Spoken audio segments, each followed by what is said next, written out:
You already know this is Punch on Boxing, aka Mr. Moonshine himself. Ladies and gentlemen, you read the title. It's gonna be short and sweet live. Ain't gonna go no 7 hours. Ain't going 8 hours. Ain't going 9 hours. No, I ain't trying to go in the Guinness Book of Records. No. I ain't trying to be my own record. No.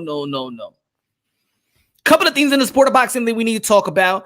And I want to clarify a couple of videos that I just did yesterday about about the nature of the sport, which we all know. And if you're a hardcore boxing fans, you know what the hell I'm talking about. Hardcore boxing fans know and understand the nature and the origin of the sport. We all know, and I feel like we all could agree that, of course, there's many sports out there that is corrupted, but we know that boxing is probably the most corrupted sport in America. 100 plus year sports, and we know is corrupted. Now, of course, there's a lot of things that's been said about Tyson Fury and Deontay Wilder and the glove gate and the excuses and those channels that is reporting the news about Deontay Wilder, where a lot of people is fed up with it. A lot of people, there's some people that want to take it in. There's some people that don't give a F. There's some people that be like, stop. We only care about the fight. Okay. But if you want to put it into perspective, yo, Toby was good. Dwayne was good. You don't think nothing was wrong with them gloves? I'm going to get to it, Dwayne. I'm going to get to it. Do I think that something was wrong with the gloves? The way it's presented to us, maybe or maybe not. Or maybe it was just two different type of gloves that they was using. Now, the question is, was those gloves sanctioned? Was those gloves legal? See, that's the thing. See, just because, let's say, for example, Floyd Mayweather won extra padding in his glove, that doesn't mean the other fighter won extra padding in his glove. Just because one fighter is using Grant, that doesn't mean that the other fighter is not using Everlast. There is some fighters out there that need there's gloves out there that's a puncher's glove, and then there's others that is not. Now, again, it is their job. Deontay Wilder's team is his job to hire somebody to look at Deontay Wilder's while he raps, and the sanctioning bodies as well, and the commission as well as over there. This is the reason why there's many that don't want to believe it. There's many reasons why other people do want to believe it. Some people that know there's going to be a trilogy rather just focus on the fight. And the thing is, it's not all Wilder excuses, ladies and gentlemen. Let's clarify it. There's boxing channels that's reporting the news saying that this is what Wilder said, including myself, that have been in communications with Wilder's camp. Yet, did I hear it from Wilder's mouth himself? No. Those other guys are hearing from Wilder's mouth? Maybe yes. But did we hear it from Deontay Wilder? No. And until then, the hearsay she's saying is going to stop on my end, and I believe it should stop in their end, and let Deontay Wilder, the bronze bomber, the boss, speak for himself. Punch Drunk. Yo, what's good, Ron? What's good, Ron? Everybody smash the like button. Punch Drunk. Boxing wise, people comparing Muhammad Ali gloves to the, Tyson Fury's gloves are made different now. So I want to get to the glove, but I want to get to the nature of why I call Tyson Fury Don Corleone, a.k.a. Tony Montana, a.k.a. Nino Brown, a.k.a. Paulie. All the gangsters. What's good, Ronald? All the gangsters in the movie, which I made. What's good, Hev? Yo, I made it. I gave up a question, right? I asked a question in one of my live shows, and I asked people, what's their favorite movie? Most 98% of the people that answer these questions, all the answers, that I posed this question, all the answer was mafioso movies, gangster movies, New Jack City, Scarface, The Godfather, Blow, etc., etc. Why? Why in our culture we love those movies, Gov? Why we love Casino? Why we love Robert De Niro? Why we love Al Pacino? Huh? Why? Why we love those characters? What's good, Ron? Why we love those characters? You know why we love those characters? We don't like when we look at New Jack City. We don't like Ice-T, the character. We like Nino Brown, right? When we look at Scarface, we like Tony Montana, right? Correct? Yes. We like the gangsters. We like the gangsters in the movies.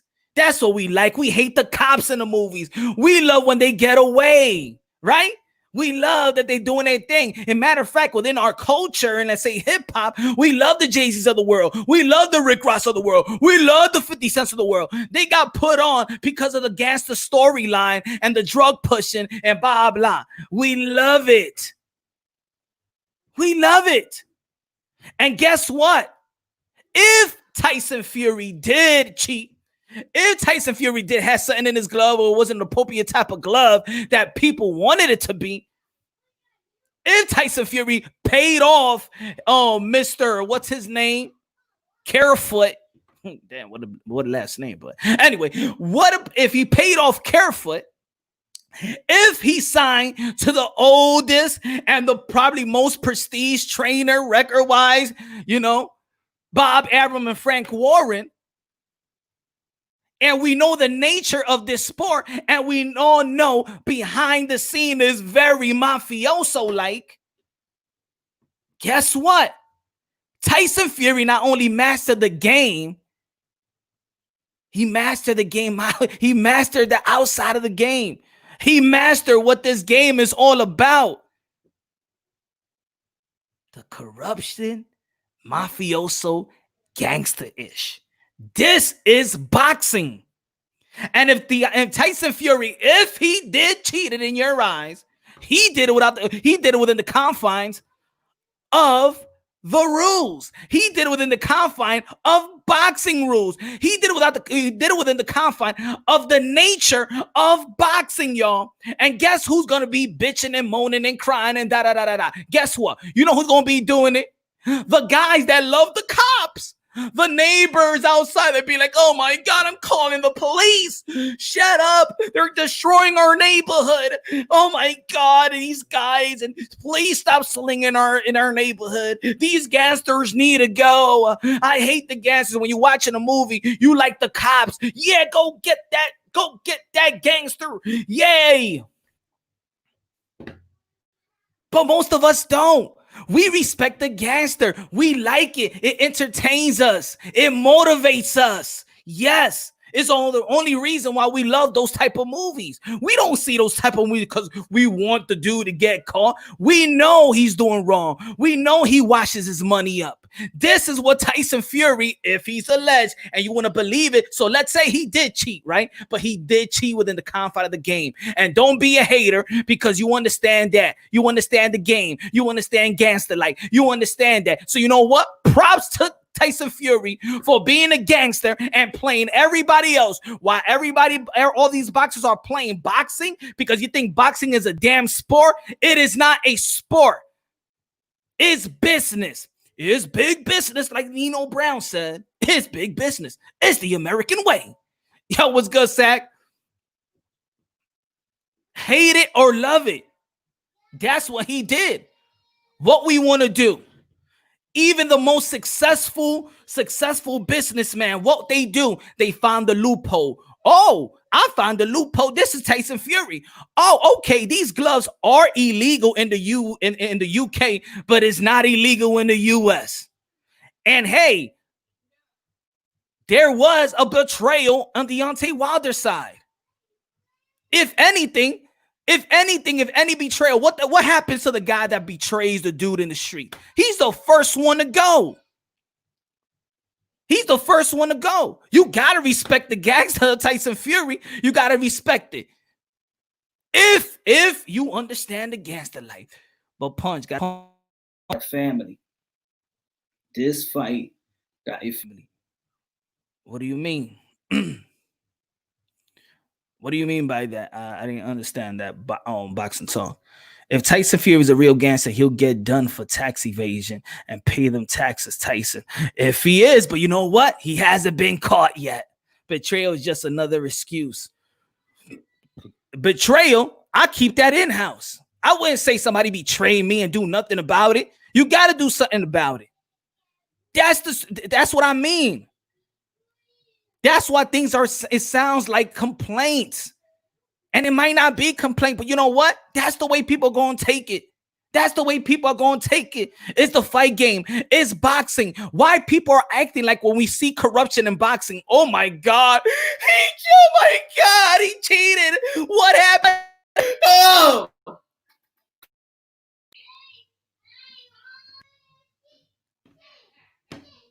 Is this boxing? Do you know what you watching? That's the question. Do you know what you watching?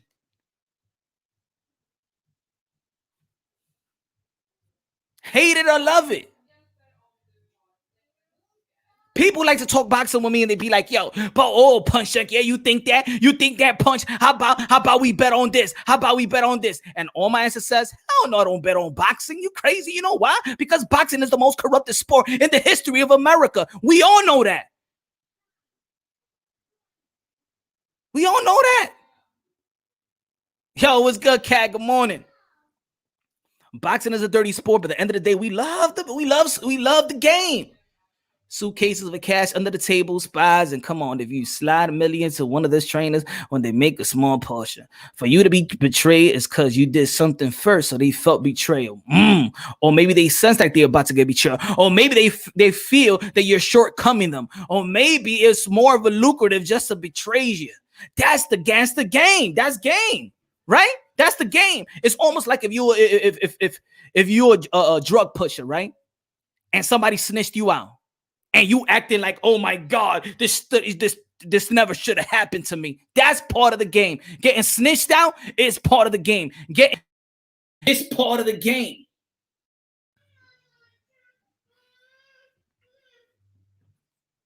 It's part of the game. Your job is not to get fucked. Excuse my language. That's your job. You hire people to check on on Tyson Fury. Guess what? They failed and you was betrayed. Deontay Wilder got to boss up, take care of his end because the betrayal was coming out of his hand. They got to be some accountability on Deontay Wilder's side, right? So, okay, I could understand Deontay Wilder's side. I could understand. I could get information, yes. But at the end of the day, if there's some betrayal, the fault is on your side. Directly to Deontay Wilder, no, but as a Deontay Wilder camp. Because on this side, when there was going to be some betrayal, guess what? Hush money. Shh. See? There have been betrayals on both sides. Mr. Carefoot was going to betray Tyson Fury, ladies and gentlemen. Guess what? Shh.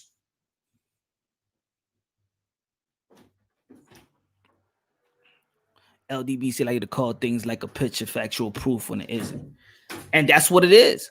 It's just pictures. It's just those channels.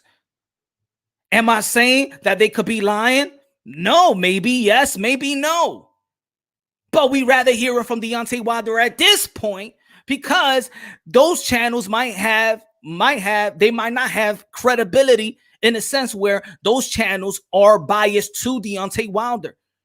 So of course, if maybe Deontay Wilder maybe would have came in a channel where it's unbiased first, shout out to your boy Puncher on boxing. That's why we need unbiasedness in boxing. So when we hear news, we don't strictly look at it and be like, oh, you know what? That's just Deontay Wilder. That's just their peoples. But if it comes from unbiasedness, then you'd be like, oh, wait. Because this guy be going to Deontay Wilder and give credit to Deontay Wilder. So I know he ain't going to be fooling us. Yo, what's good, Bronze? Boxing is dirty. You pay people even money, they'll do what you say. Didn't Roach came out and spoke about Pac and his PED allegations, and dude is still fighting without VADA. There was a VADA thing going on, yeah, with Manny Pacquiao and Broner.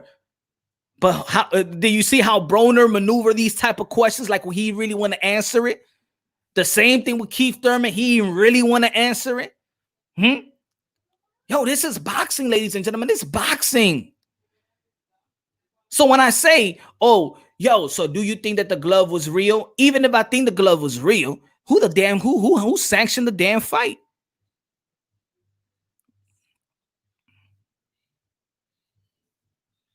What was saying? So that's proof.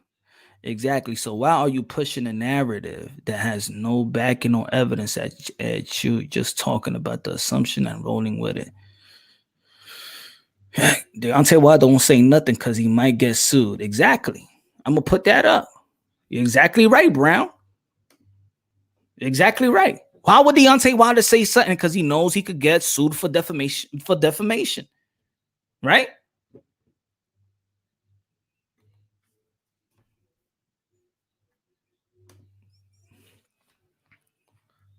So we all know the nature. Mike Tyson has explained this to us, huh? Customato, if you follow Customato, he has explained this to us. If you are hardcore boxing fans, you know that this boxing game is a gangster's playground. It's a gangster's playground, ladies and gentlemen. And if you like gangster movies, you like boxing, it's a gangster's playground. That's like if we don't know what the hell is the NCAA, like I said in my video. Do you seen Blue Chips? Boxing is a gangster's playground, baby. And guess what? Tyson Fury might be the poster boy, and he's playing it real good. You know why? Because Tyson Fury usually say, I understand the history of boxing. I'm a boxing historian. That doesn't mean because you're a boxing historian that you only know about what goes out in the sweet science of boxing and train and know the movements and know the technique. No. Boxing is way more bigger than that. It's understanding the outside game. It's understanding the corruption. And it's understanding that before I get fucked, you're going to get fucked. Excuse my language, but I got to say it the gangster way, right? Let's be honest and let's be fair here. Just wanted to say good morning. It's all love, Punch Drunk Cheers. Yo, good morning to you, my brother. All love here, man. Love y'all all, man. Love y'all all. People want to talk about the glove, and the same people that talk about the glove game, the same people that wouldn't acknowledge that maybe, yes, Tyson Fury got robbed in the first fight. Guess what Tyson Fury probably said in his mind? Oh, y'all want to rob me? Okay, I'm going to handle this the second fight. I'm going to play y'all game.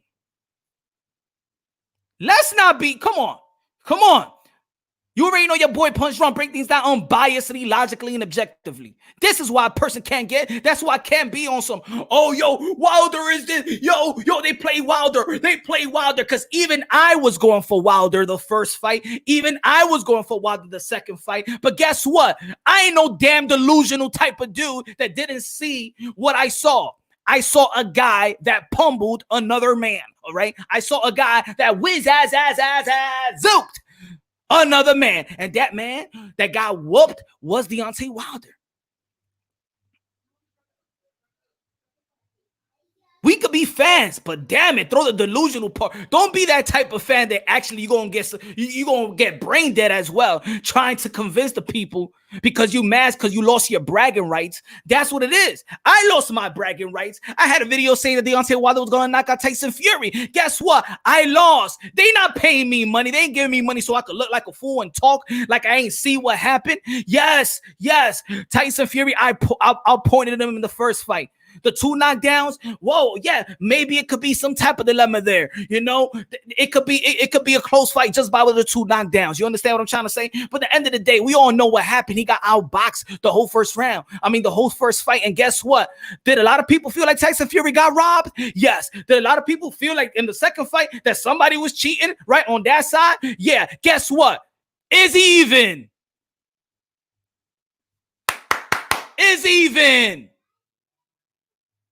How about that, y'all? How about that? That's fairness. Is that fairness, ladies and gentlemen? If you're Deontay Wilder's side, you know damn well that first fight he lost. I was going for Deontay Wilder, and I'm saying he lost. Okay? Robbery. Yes. Okay? This ain't coming from a Tyson Fury fan. This is coming from a guy that support Deontay Wilder, right? But I ain't no dummy either. And trust me, my eyes don't lie to me. The only reason why we keep on talking about this is because we just don't want to be real. We want to be delusional. And I'm talking about everybody being delusional. People want to be delusional. No one likes to lose like a real man. Admits defeat, come back stronger. Exactly. Now, a lot of people, especially, it's true, Rob. A lot of people just can't do what Joshua Greer did and give props to the other man. Yo, but Deontay Wilder actually did in the end, right? He actually did. So the question is it Deontay Wilder or is it those channels that has losing credibility because they push that negative narrative that a lot of people feel is race bait? Because Deontay Wilder still haven't really come out and said none of the stuff that's going what they saying. Think about it. So I'm gonna put it like this, y'all. For example, for all the people, do not discredit Deontay Wilder or hate Deontay Wilder because you hear somebody report what he's saying. No. It's just too much. It's just too much. It's time for us to listen to Deontay Wilder, right? Give him the benefit of the doubt in what he's about to say. Give him the chance. He's the one that's sacrificing his life for pure entertainment. So at least we could give him that. That's fairness from fans to fighter. How did he get outboxed, bro? Punch on landed 15 more. How did he get outboxed, bro? Ooh, that's you trying to justify the first fight? Brother Boxer, you trying to justify that he didn't get outboxed? Is that?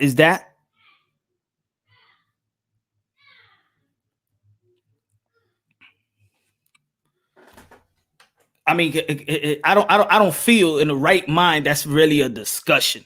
Did he get outboxed? And like I said, it could be. I could understand if one judge could give that fight because of the 2 knockdown. And of course, it's a championship round. Or you're going to take the belt away from him like that? I could understand that. I could understand. I'm okay with a draw. But I know that he got outboxed. I'm okay with the draw. But I know that he got outboxed, though. Come on, ladies and gentlemen. Come on, let's be real, man. Are they paying? They're not giving me a check to lie. They ain't giving me a check to sound delusional. We saw what we saw. We know what we saw. And trust me, when you're missing a lot of punches, when you're missing a lot of shots, that counts into points as well. It doesn't tally it up, but it acts that you're in control of the fight. You're the general in the fight. Guess what? That's how you score boxing as well. Ring generalship. You score on a boxing bout as well. Clean, effective blows, clean, effective punches, right? Ring generalship. Who controls the 3-minute intervals in the ring? Effective aggression. Was Deontay Wilder aggressive? Yes. Was he affected? No. Defense. That's how you score a boxing bout. So the Tyson Fury ring generalship, control the 3-minute intervals of each round, of almost each round. Defense. Come on. Let's be serious. There's not even a real discussion about what happened in the first fight. Now, because he knocked him knocked him down twice, that's good for Deontay Wilder. Guess what? That's why I'm okay with the draw. Just because of that, because he's a champion and he shouldn't get to take the ball away. Probably, but he did outbox him.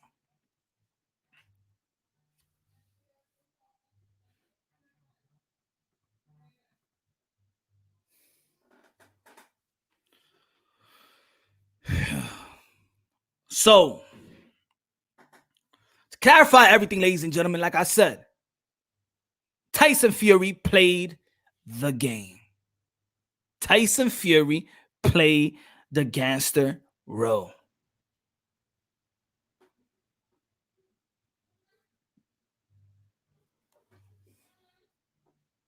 Whether you like it or not.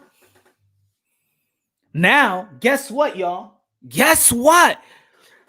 Deontay Wilder got another chance to, to pick it up, to adjust with your team, to adjust with the style, to adjust in preparation, not only in the ring, but outside the ring. You got to match his gangster too. Why all keep on talk about, I want to see boxing fans unite. All this hate ain't good. Let me put that tiny. Yeah, man. Let me put that one. Yo, I want to see boxing fans unite. All the hate ain't good. We all love the sport. I can't help but blame LB guys for all of it. They trying to divide us. I said that in my last video. Why does the negative? I mean, why is these channels giving that negative vibe? A lot of people that feel like those channels, and the thing is, do I want to talk about those channels? No, but those channels are reporting that there are connections with Wilder, indirect connections, and they're reporting exactly what Wilder is telling them. So regardless, we got to listen to them for the source because it's direct connections to Deontay Wilder. Only 13 punches different in punch count in the first fight and 2 Wilder knockdowns. Fury didn't win.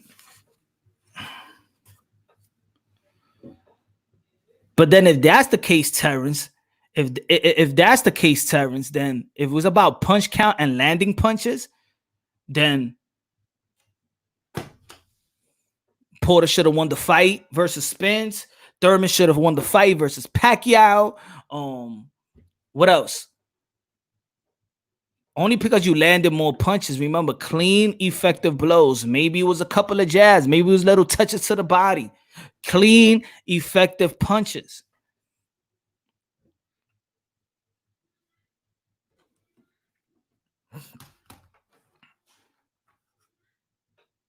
You really think that Deontay Wilder, in his mind, after the post fight, in the first fight, says, I'll whoop his ass? Come on. And that's okay. It's okay, y'all. It's okay. Wilder lost to Tyson Fury. Is that bad? Is that like out of this world? Like, oh my God, how dare he? It's not like Deontay Wilder lost to some tune-up. You know? Why is people so mad about it?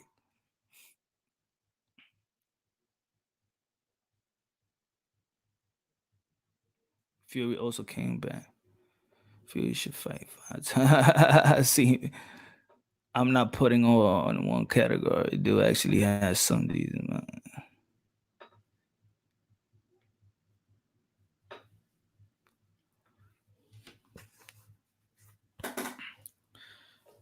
Where it's not and this is what I did, and this is what I want to say also. It's not about Deontay Wilder.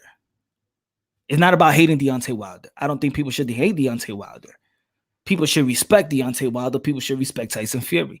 People should respect all these all these men and ladies that step inside the ring, that put their life on the line for a pure entertainment. Everybody has a right to be a fan. Everybody has a right to like who they like. But damn, if we all see the same thing, come on. Again, like I said, I was going for Deontay Wilder the first fight. Yo, it was good, Smoke. I was going for Deontay Wilder the second fight.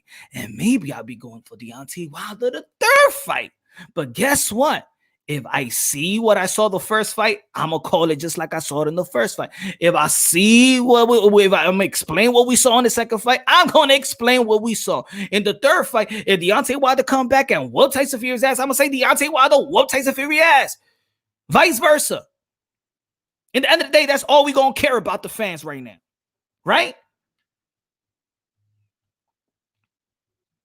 If we've been hearing a bunch of excuses. Well, those excuses not coming out of the mouth of Deontay Wilder. It's sources. Could be credible sources. Yes. Could those credible sources be credible to the other fans or to the world of boxing? Maybe not. Because we know there's some biases in there. My boy is not going to go against me. If he's talking, he's going to be my boy. You ain't going to hear nothing bad.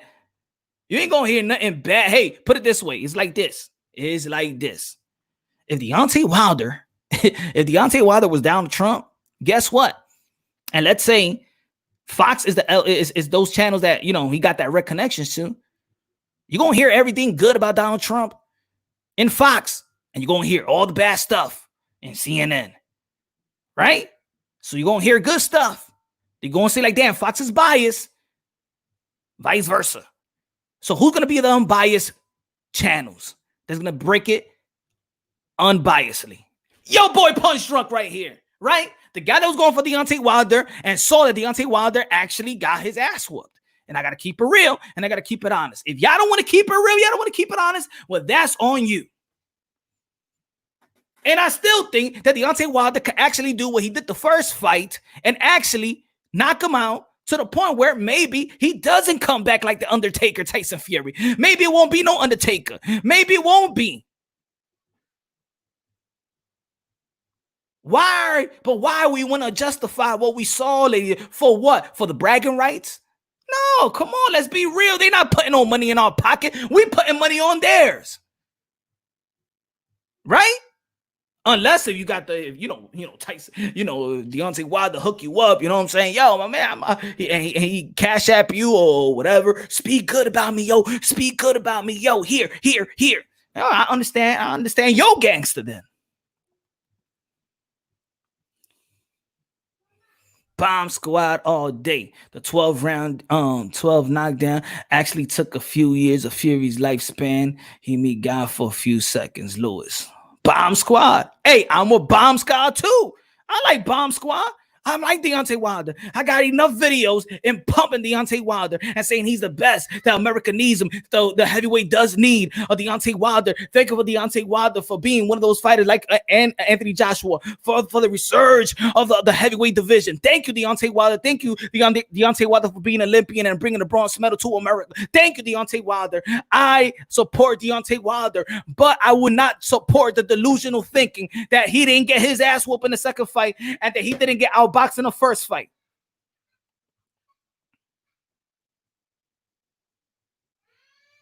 Did he get out like he fought him? Did Tyson Fury outfight him, outbrawl him? No. Did he outbox him? Yeah. What's the name of the sport? Boxing.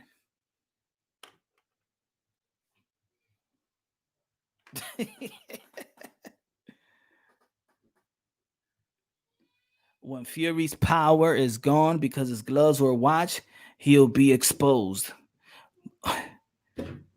He wasn't exposed the first fight, T. He wasn't exposed the first fight.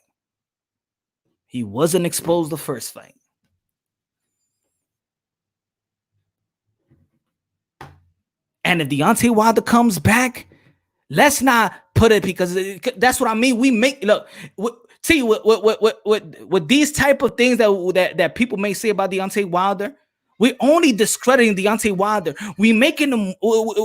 If let's say I'm on that type of time, that's gonna say all these things and devalue and discredit Tyson Fury, right?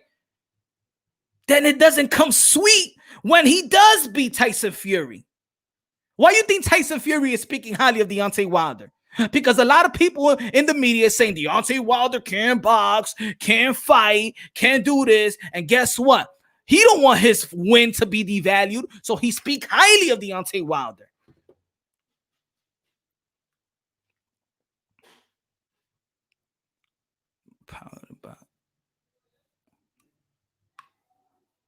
What's going to happen? Yes, like Rob said, what's going to happen in the third fight? Let's talk technically wise. What can Deontay Wilder do technically that he'll do a better job in the first fight, and he'll do better in the first fight and do better in the second fight? What can he do? What can he do to utilize Tyson Fury? Because if you ever looked at the live commentary that I did that fight, I wasn't even thinking about what how Tyson Fury was muling Deontay Wilder. I wasn't even thinking about the power punches. I wasn't thinking about nothing like that. What I was thinking about straight from the beginning, if you look at the live commentary, my live commentary with that fight, was Deontay Wilder was flinching on every damn feint that Tyson Fury gave. Every feint Deontay Wilder was flinching. Every single feint. Go look back on that fight. And I was saying from the beginning, why is Deontay Wilder is flinching on every feint? Come on, you gotta be more disciplined than that. And guess what? Every feint he threw, and then he'll follow up with a right hand, he'll follow with a left hook, he'll push him, he'll put him in the corner. He was just flinching on every feint.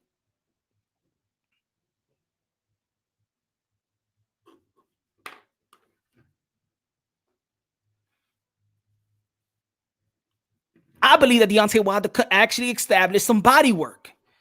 I think that he could use that right hand, but it could be effective using that right hand by connecting straight to the solar plex.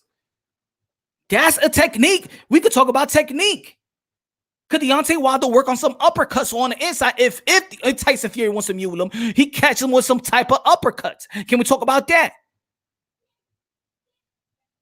Can we talk about footwork? Can we talk about that a guy 6'9" shouldn't be cutting you off damn ring? And you're the athletic guy that play football. Can we talk about that? How the hell is Tyson Fury closing down on Deontay Wilder when Deontay Wilder is the athletic dude, and this guy just came from 450 pounds smoking coke rock and everything, and he looks like the athletic one in the ring. Let's talk about technique here.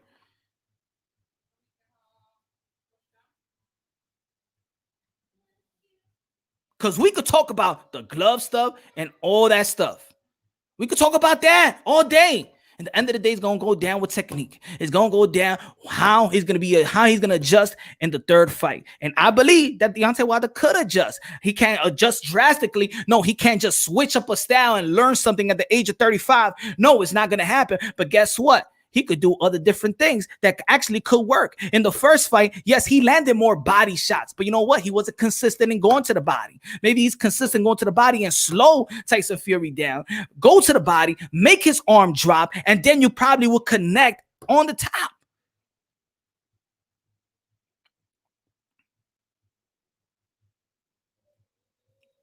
Wilder with footwork would be scary. Exactly, Doc. And do we think that Deontay Wilder can have footwork? He got it. He's an athletic dude. Play ball. He play football. Come on. He's an athletic dude. Guess what? He just didn't use that athleticism versus a Tyson Fury. Why?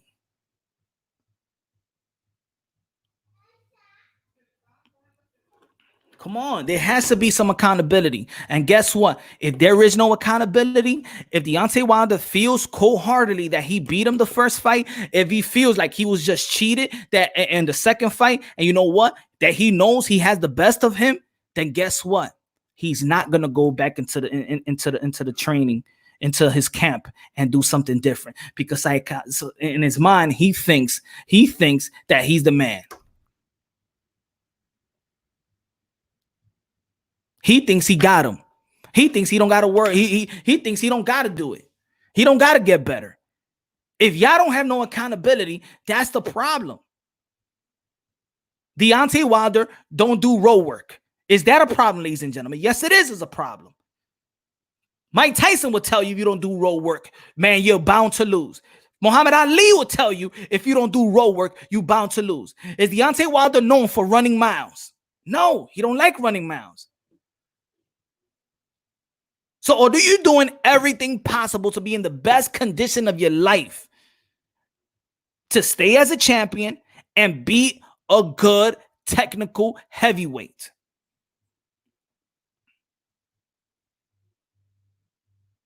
McGregor has transformed fighters into a whole different fighter. Gotti is a perfect example.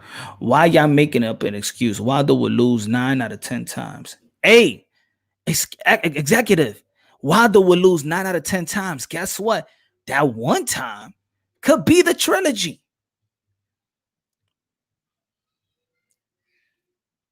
See, I'm not writing off Deontay Wilder.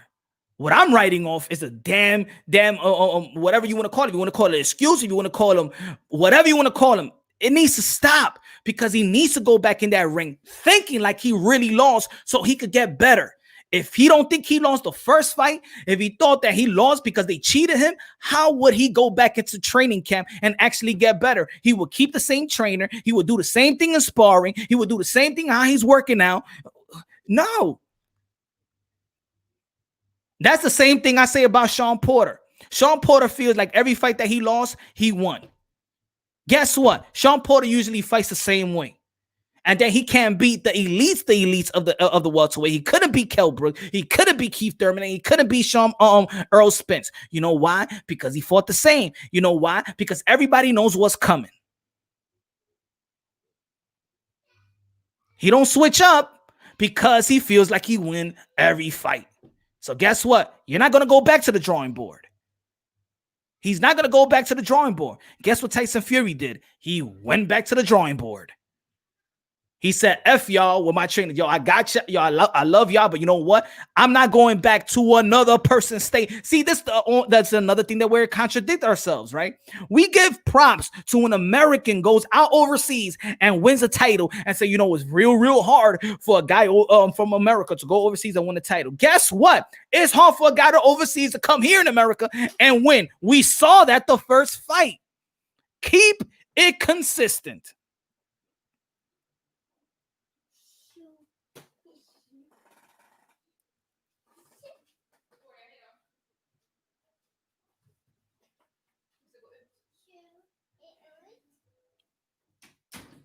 We had this conversation. I said Wilder should have left to Mexico, trained with Nacho, stay in private camp. He has to. He has to do whatever it takes for him not to be loyal to people. That's the problem. That's another problem. He might be too loyal. Guys might be too loyal because they come up with a trainer, with a rookie trainer, and say, you know what? Nobody was there for me but you. So, you know, I got to rock out with you. But you know what that trainer needs to do? I got to do the best thing for you because I love you and I want the best for you. I can't take you. I can't give you no more tools so you can pull in the toolbox. I can help you out. How about you hire a prestige elite trainer to fight a prestige elite heavyweight? How did his corner look? Discombobulated. There's no head trainers. Who is he taking? Information from? If it needs something, who is he listening to? You got one dude that thinks he's done. They're gonna throw the towel. The other guy say don't throw the towel. They arguing amongst each other while they supposed to come with a plan and give Deontay Wilder some damn instructions. Nobody wants to give. There's no accountability in Deontay Wilder's side. Can anybody tell me the accountability of Deontay Wilder's side? The people that believe all these stuff, the glove gate and all this stuff. Can somebody in Deontay that believes that, can y'all tell me what accountability should Deontay Wilder take? Because at the end of the day, it's his life that's being risked. It's his life. He putting his life on the line, not the trainer, not those two trainers that looked like they don't know what the hell was going on. Nobody, because Deontay Wilder told him that he don't got no head trainer. That's a problem. That's a problem, ladies and gentlemen. Location means very little to me when giving guys credit for the results, unless that is a controversy in the fight.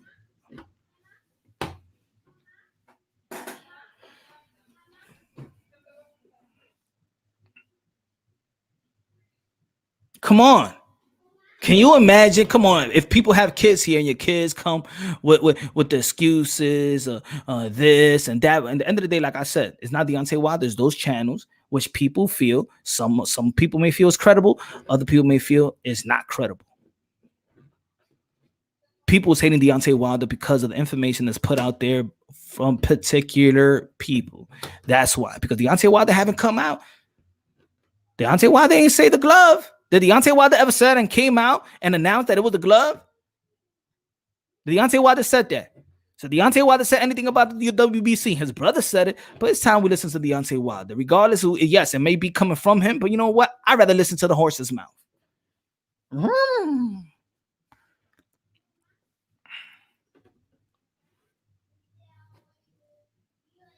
we can move on to the PBC.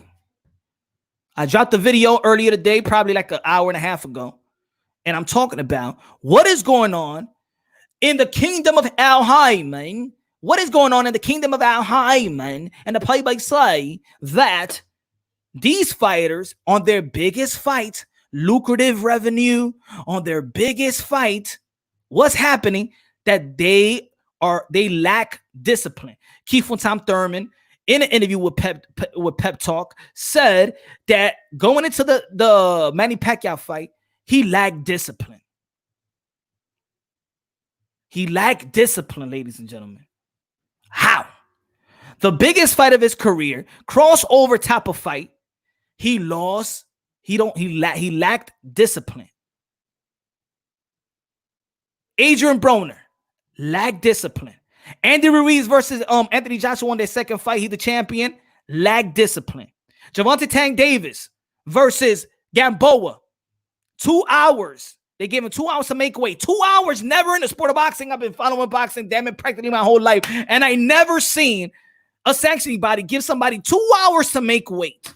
Meaning political already there. Lack of discipline. Earl Spence said he was walking around almost 200 pounds. Had to lose 20 pounds in the last week. Had to also lose 20 pounds going to the Mikey Garcia fight. In your biggest fight, lack of discipline. So Andy Ruiz's biggest fight, lack of discipline. Keith Thurman, lack of discipline. Errol Spence, lack of discipline. Gervonta Tank Davis, lack of discipline. Adrian Broner, lack of discipline. What is going on in the play-by-play and the Al Hyman, loyal subjects, what is going on in the PBC banner that once they get to that fight that they actually need to show up and show the world their skill, their talent? What is going on? Why they lack discipline? Does it make sense? Manny Pacquiao is a PBC. No, he's not a PBC fighter. Manny Pacquiao is already a cemented legacy. Manny Pacquiao is Manny Pacquiao. Don't put him in the same level as them.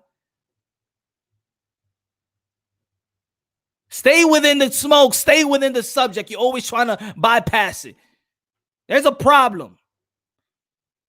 Yes, I could talk about Billy Joe Saunders too, right? I could talk about Billy Joe Saunders. Okay, that's one. Let's stay in the PBC. If you want me to make a video about the other guys, and I said that on the video too, Smoke.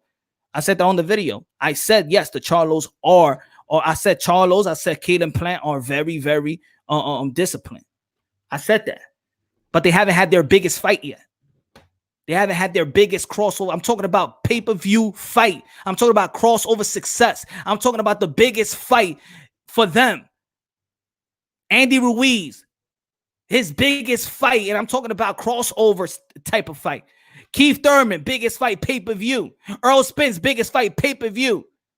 Gervonta Tank Davis packed the house. His biggest fight in Atlanta that was promoted very, very well. Heard his PBC. He had weight problems too. That's why he didn't even know where to go to 160 or stay in 154. But Hurt is not a main guy in PBC. Lucrative. The biggest fight. Crossover success. I don't think it's PBC necessarily. People get comfortable when they make it. Is Bud Crawford comfortable?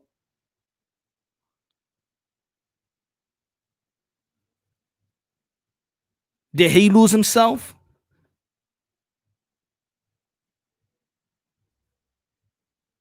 Did Canelo lose himself?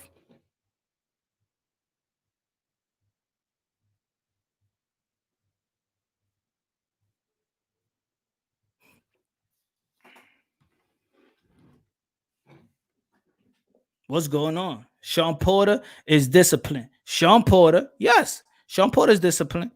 He needed he missed weight as well, and one of them had to cut his hair,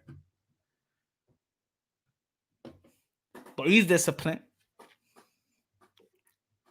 Was Durant comfortable? No. Durant went, I hate this and have fun. I want some Auntie Wilder soul food too.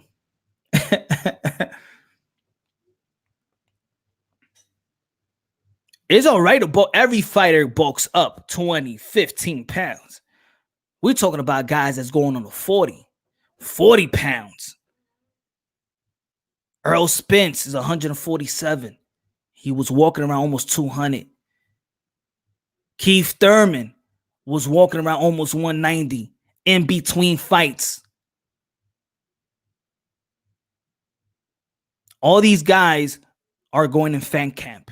They're not putting tools in the toolbox. And guess what? It's showing up. It's showing up. Who these people are before the money will show you after the money. Some of these guys, do they move up because they're naturally moving up, or they move up because they just can't, they don't want to, they just don't want to do what they got to do. And I think Wilder's naturally strong. His metabolism could give him muscles. Yeah. They're getting lazy. The problem is, they're getting lazy, but they're getting lazy on their biggest fight. That's what I don't get. How you don't want to get lazy on your biggest fight when the whole world is watching? Well, I'm talking about all the networks is marketing the fight. Right? When the investors has put all the money on it. The money's in the pot. And now you come that lackluster, lack of discipline.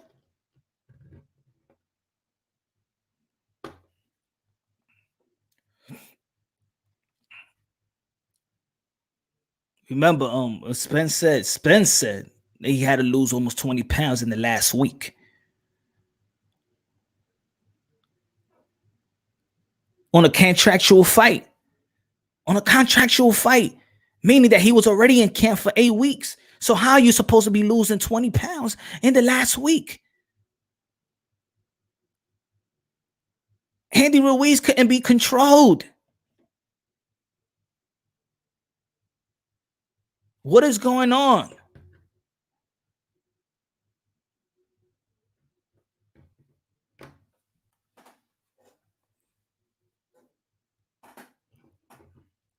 Mikey's PBC.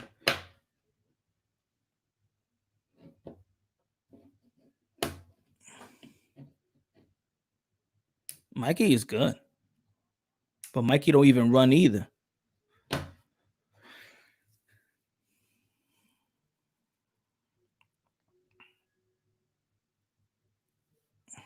How about Smoke talk about Thurman and Spence and the guys that I name? How about them? Talk about them. Talk about them.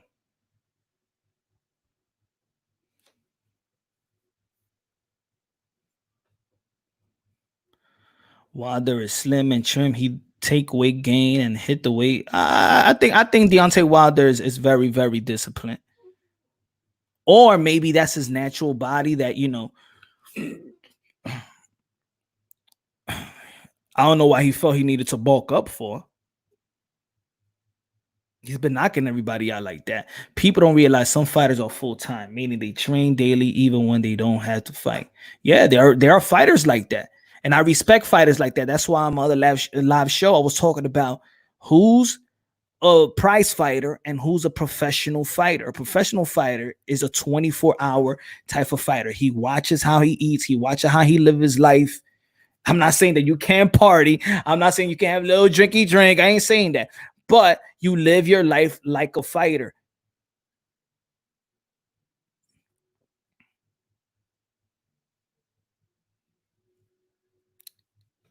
Prize fighters, they just want to come in a contractual fight and be ready. For example, a lot of people was talking about the Javante Tank Davis and the sparring that he had with Red Catch. Yet, while they looking at that, he's putting the beats on the dude. We looking at his stomach. Right? Yeah, the sparring looked good, but we also looking at his stomach.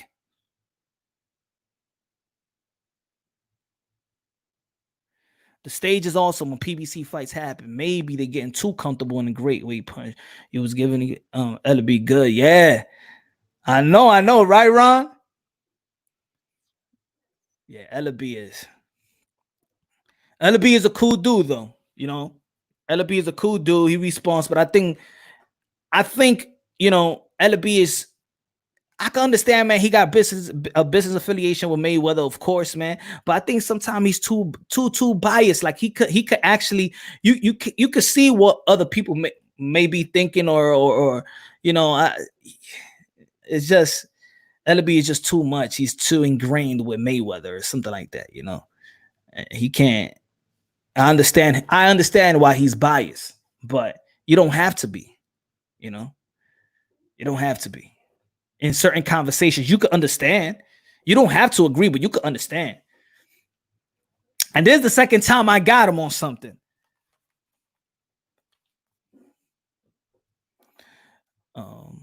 Tank on Andy Ruiz's diet. It's water weight. He is more than water weight. Spence and Tank and Andy were undisciplined between fights. I don't know what Keith Thurman's problem is. It's undisciplined too. Keith Thurman is undisciplined too. He said it himself. 4 days ago in the interview, he said, I like the discipline. He said, and also earlier, a couple of months ago in the PBC podcast, he also said that before the Josecito Lopez fight, his training was just to lose weight. He had to lose a lot of weight. And then after the Josecito Lopez fight, knowing that he was going to have a fight, either it was Manny Pacquiao or whoever, he shot back all the way to 40 pounds again. And then on training camp, he had to lose those 40 pounds. And he was paying attention more in getting weight. And getting down the weight so he could fight Manny Pacquiao, his biggest fight, pay-per-view and everything. That's crazy. Who you think there's going to be going to pair up with Manny with? Who you think they're going to pair up with Manny with? I don't know, Ron. To be honest, I think that let me put that up. I don't know, Rob, man. I think they gotta. To be honest, man, I do want Manny Pacquiao to retire, bro. I don't see Manny Pacquiao is not gonna fight less than 20 million. Manny Pacquiao can't fight when fans not there. And how long is it gonna be that? I suggest Manny Pacquiao. You already know you got nothing to prove. You 40, gonna be 42 years old. You're gonna wait for how long for a fight? It's nothing to prove for Manny Pacquiao. And I do think even if he drops and retires and drops the WBA, I think then it opens the door for guys like Virgil Ortiz, for the young bucks to come to 104 to emerge in 147.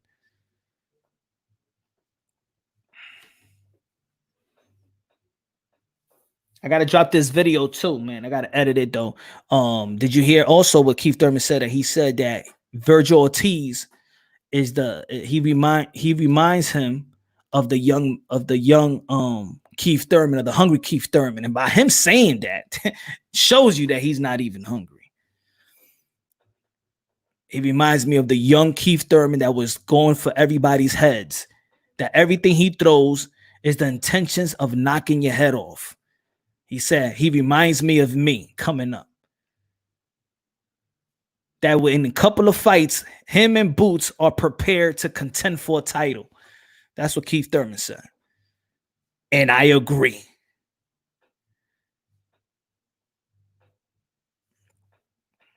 In my opinion, they all juicing. Some have better legal teams than others. Is not what you know, is who you know. Hey, that's gangster though. It's finding the loopholes. I don't think that everybody juiced though. I think it's bigger than that, though. It's bigger than that. You know? I think it's a lot of things that go behind the scene. If Manny ain't going for undisputed, he needs to retire. Yeah, and I don't even think he's going to go for undisputed. You feel me? That's why, I mean, he got nothing to prove. I feel him that he wants to be undisputed, or maybe he want to accomplish something he never accomplished. But there's nothing left to prove, man. And you're not going to get those type of fights. Like, the only reason why I say some competition is because I see the lack of discipline of these other fighters. And I'll be like, okay, with Manny Pacquiao being disciplined, always staying in shape all year round, and these guys not staying in shape all year round, maybe he sees that and it gives them confidence the same way that it gave Bernard Hopkins confidence. That he used to see, that he said he used to see all these guys, he used to poke their stomach and gave him confidence that nobody can outwork him. Manny Pacquiao feels like these guys can't outwork me.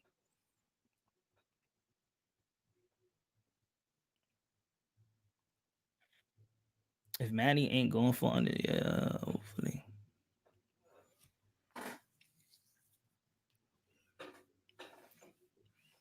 Yo, Intangible, what's good, bro?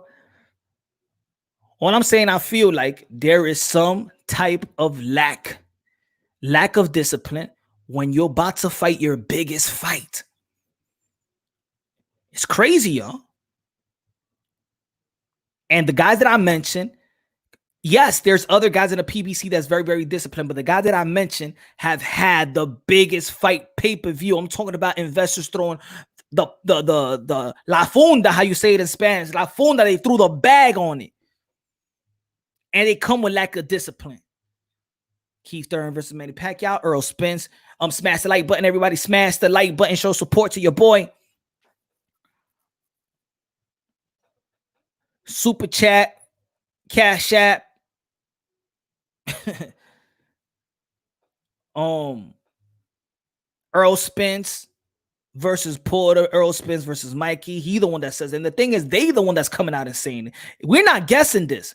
We feel like these guys, some of these guys are weight bullies, but these Earl Spence and Manny, look, Earl Spence, Keith Thurman, and Andy Ruiz have come out and say it to the people. I ain't trained, or I had to lose this much weight. I'm almost walking around in 200 pounds. That's crazy. That's crazy. And remember the guy like Earl Spence that's coming down, and then when he reaches the 147, he still got to eat on some tiny-ish because he can't weigh more than 157 pounds. I don't know if they do with the contracts, but you already know that at the IBF, you can't rehydrate more than 10 pounds. Fight night. So think about it. So you lose all that weight just to make weight, but then you can't even eat right after real good because you can't weigh more than 10 pounds. To the 10 pounds of 147, you can't weigh more than 157 in the IBF. Don't think Andy is PBC. He is PBC. He's new to PBC. New to PBC. I think he had like 2 fights with PBC. Now, the thing is PBC is Al Heyman just an advisor to you, and they have their managers. Don't think you should add Ruiz. He had 1 fight on PBC. What I'm saying, that could be fair, right? That could be fair. That could be fair, Smoke. That could be fair. Because then you'll say I would contradict myself with the Manny Pacquiao, right? These fighters are not staying ready to fight. They don't want to fight. I don't think they want to fight. I think they don't want to fight. I think they could fight. They know how to fight, but they don't want to fight. Why? I'm a millionaire. I got my house. I probably got my wills. I probably made investments in which I don't want to fight. I don't have to fight. Why would I fight and get punched in the face when I don't have to? Let's not neglect that there are people that handle their money real smart. J-Rock, he invests his money real well on real estate. Maybe he don't feel like he really needs to like box and get punched in the face for it. Keith Thurman has said that he has made good investments. He don't even splurge like that on himself, on that sense that he invests and he's on the stock and he that's what he talked about as well. Maybe he really don't need a fight.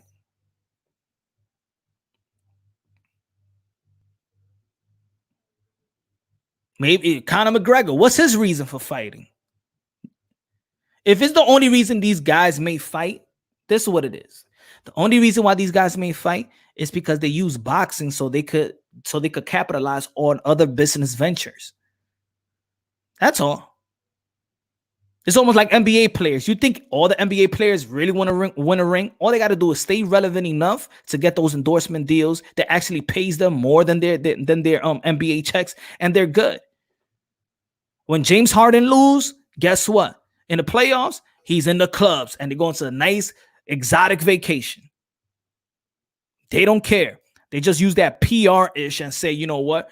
I really want to, win a ring. That's all I care about. What do you think about? I don't care about money. I just care. Get the fuck out of here. You think I'm going to come to the NBA and care about a ring? I care about my contract. After my rookie contract, I need my multi-million-dollar contract. Then we could talk. Every time any person steps through the ropes, there is a chance of losing your life or getting punched. Yes, sir. And that's why we got to respect them. That's why I will take Deontay Wilder's word. I might not take everybody else's word. Deontay Wilder, I got my ear. If he feel like there was something going on and you know what, and he presents a real case in which at this point I feel like if they present a true good case, they wouldn't be going for the trilogy. They'd be going straight to get this thing done. If this was a thing that was life-threatening, somebody try to take your life, I wouldn't be in business with somebody that try to corrupt me. Unless if I got a great plan after that. Paul Williams set up good. Yes, sir. Thanks to Al Heyman. Al Heyman is good for his clients. Is he good for the what boxes, what the fans want? Al Heyman don't give a damn about what we want, and I don't think that Al Heyman give a damn about legacy. He cares about his clients and getting them money, getting them paid, and that's it. And me as a fan, I don't have to care about that. I only got to care about watching legacy and watching the best fights and watching these fighters challenge each other on the highest level. That's us as a fan. I don't have to understand Al Heyman. I don't have to understand Bob Arum. I can understand how the business works. That doesn't mean I like it. James Harden should have been ashamed of himself after going to the club after 10 points. Yeah. But you know what? Intangible, they don't care. Because they really don't care about the ring. They're good. They cared about staying relevant enough to get to, they need to play ball to get those other business ventures. Once they stop playing ball, it's almost like what Kanye West said. He don't want to rap. He don't want to do music, but doing music opens everything up for he wants to do on the outside. So he needs that platform. He needs that music. Probably he don't need that music no more, but I'm just saying he need that music so he could get everything else done. So these boxers need to be in that ring to get everything else done on the outside. That's all. At this level, these guys don't. How can you stay hungry? It only takes special people to stay hungry. Even the great Muhammad Ali had weight problems too.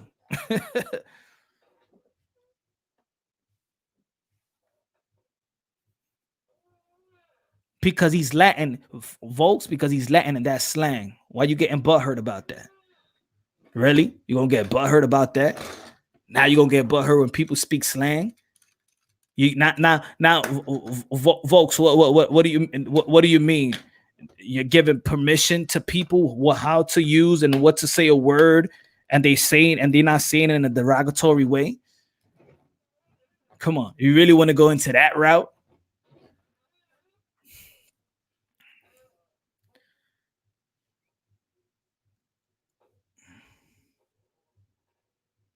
Kanye is also just an artistic genius. His dedication is God-given. So yeah. Kanye is my guy. I like Kanye. But like I was saying, he needs that music to get his fashion thing popping, to get whatever he needs to do popping. He need that music. He needs to stay relevant. He needs to stay relevant in that music because he won't stay relevant in fashion.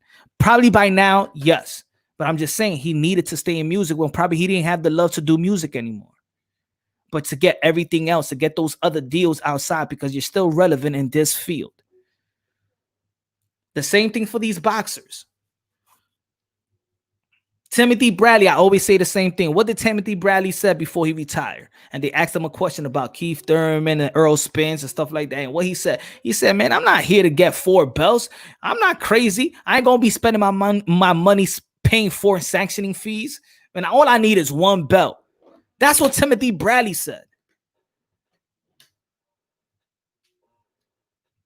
That's what Timothy Bradley said. You think they actually wanted to just strip, let's say, a guy like Keith Thurman when he vacated his WBC? Nah, why would Keith Thurman pay sanctioning fees? Yeah, you know, and he's injured. He's not even fighting almost for 2 years. Why would I pay sanctioning fees for that? Al Heyman does a great job in telling you, hey, shut up. It's not about legacy. I know you hungry and you just coming from the amateurs, but I'm gonna straighten your ass up. You already fought for free, buddy. That's Al Heyman. You already fought for free. All right? Just listen to what I said. We about to get money. Forget about that legacy shit. Nobody gonna care. Look at the people. Look at the old boxers. Yeah, they got a bunch of legacies and they all broke and nobody cares about them. Look at Wilfred Benitez. He has a wonderful legacy. And where is Wilfred Benitez?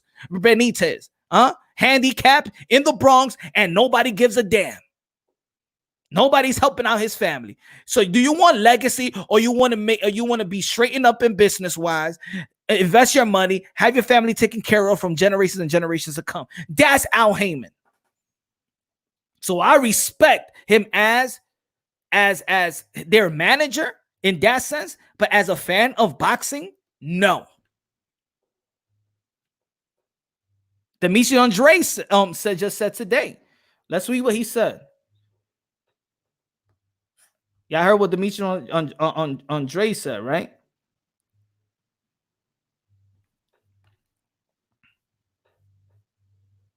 Hold on. Let me get that for you. They was talking about Demetri Andre. They was talking about him. He was explaining about pay cuts. Yeah, what's this article? There you go. This from Boxing Scene. Let me read it to y'all though, so we could talk about this too. Demetri Andre is not about to let global pandemic come between him and his money. But if push comes to shove, the middleweight title holder has simple plans for mitigating the effects wrong by COVID-19. Dock the pay of the superstars in the sport and use that money to subsidize the finances for less fortunate like himself. He said, maybe stop paying Anthony Joshua all that money. Andre said on the recent podcast episode of Boxing with Chris Maddox, maybe stop paying Canelo Alvarez all that money. Maybe stop paying Triple G all that money. And everybody else should be happy with what they're getting. Demetri Andre also said, there's a lot of money out there between the names that I've mentioned. The people that are coming up gotta take a pay cut. That's crazy. There's enough there. All 4 fighters, including Demetri Andre, are aligned with the streaming platform DAZN. Andre and Golovkin share the same promoter and Eddie Hearn. At the end of the day, why do fighters got to take pay cuts when they're putting their life on the line? Andre continues, it's just fucked up situation. It's fucked up. Go pay cut everybody else. I don't see any other sport taking pay cuts. Quarterback Mahomes just signed a $530 million deal. There's no pay cuts in the NFL. He continues, you take a pay cut of $530 million, you make $200 million or $100 million. You're still going to be happy. But if fighters making $5 million a year and turns into $2 million and then turns into $1 million to get effing punched in the face, black eye, concussion, and all the trainings, like, nah, bro, I ain't taking no damn pay cut. What do you think about Demetrius Andre saying he's not willing to take no damn pay cuts? I'm actually with Demetrius Andre. I'm with the fighters getting compensated. I'm with it. But then if there's no money for you to fight, you can't be mad either. So I could be like, okay, don't take the pay cut. All right, I'm cool with you. I'm cool. All right. But it might not be no fight for you. That's all I'm saying, buddy.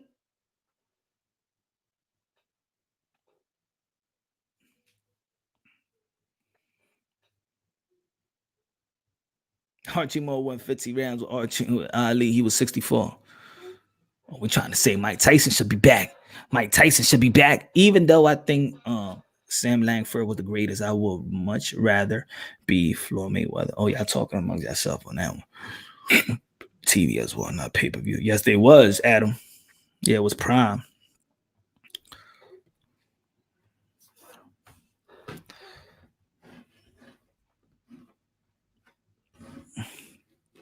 Let's talk a little boxing. I'm going to stay in here for probably 15 more minutes, y'all. 15 more minutes. Let me put the link up, bro. We could talk a little bit, man. Maybe I want to chop it up a little bit. Be 15 more minutes. Yo, smash the like button, everybody. Smash the like button. Yo, thank everybody on the comment box. Glad that you're timing in. We could talk about how gangster Tyson Fury is, or how gangster is the boxing world. We could talk about what Demetrius Andre said. Should boxers really take a pay cut? Should the idea of them of yo, what's good, bro? What's good, Tangible?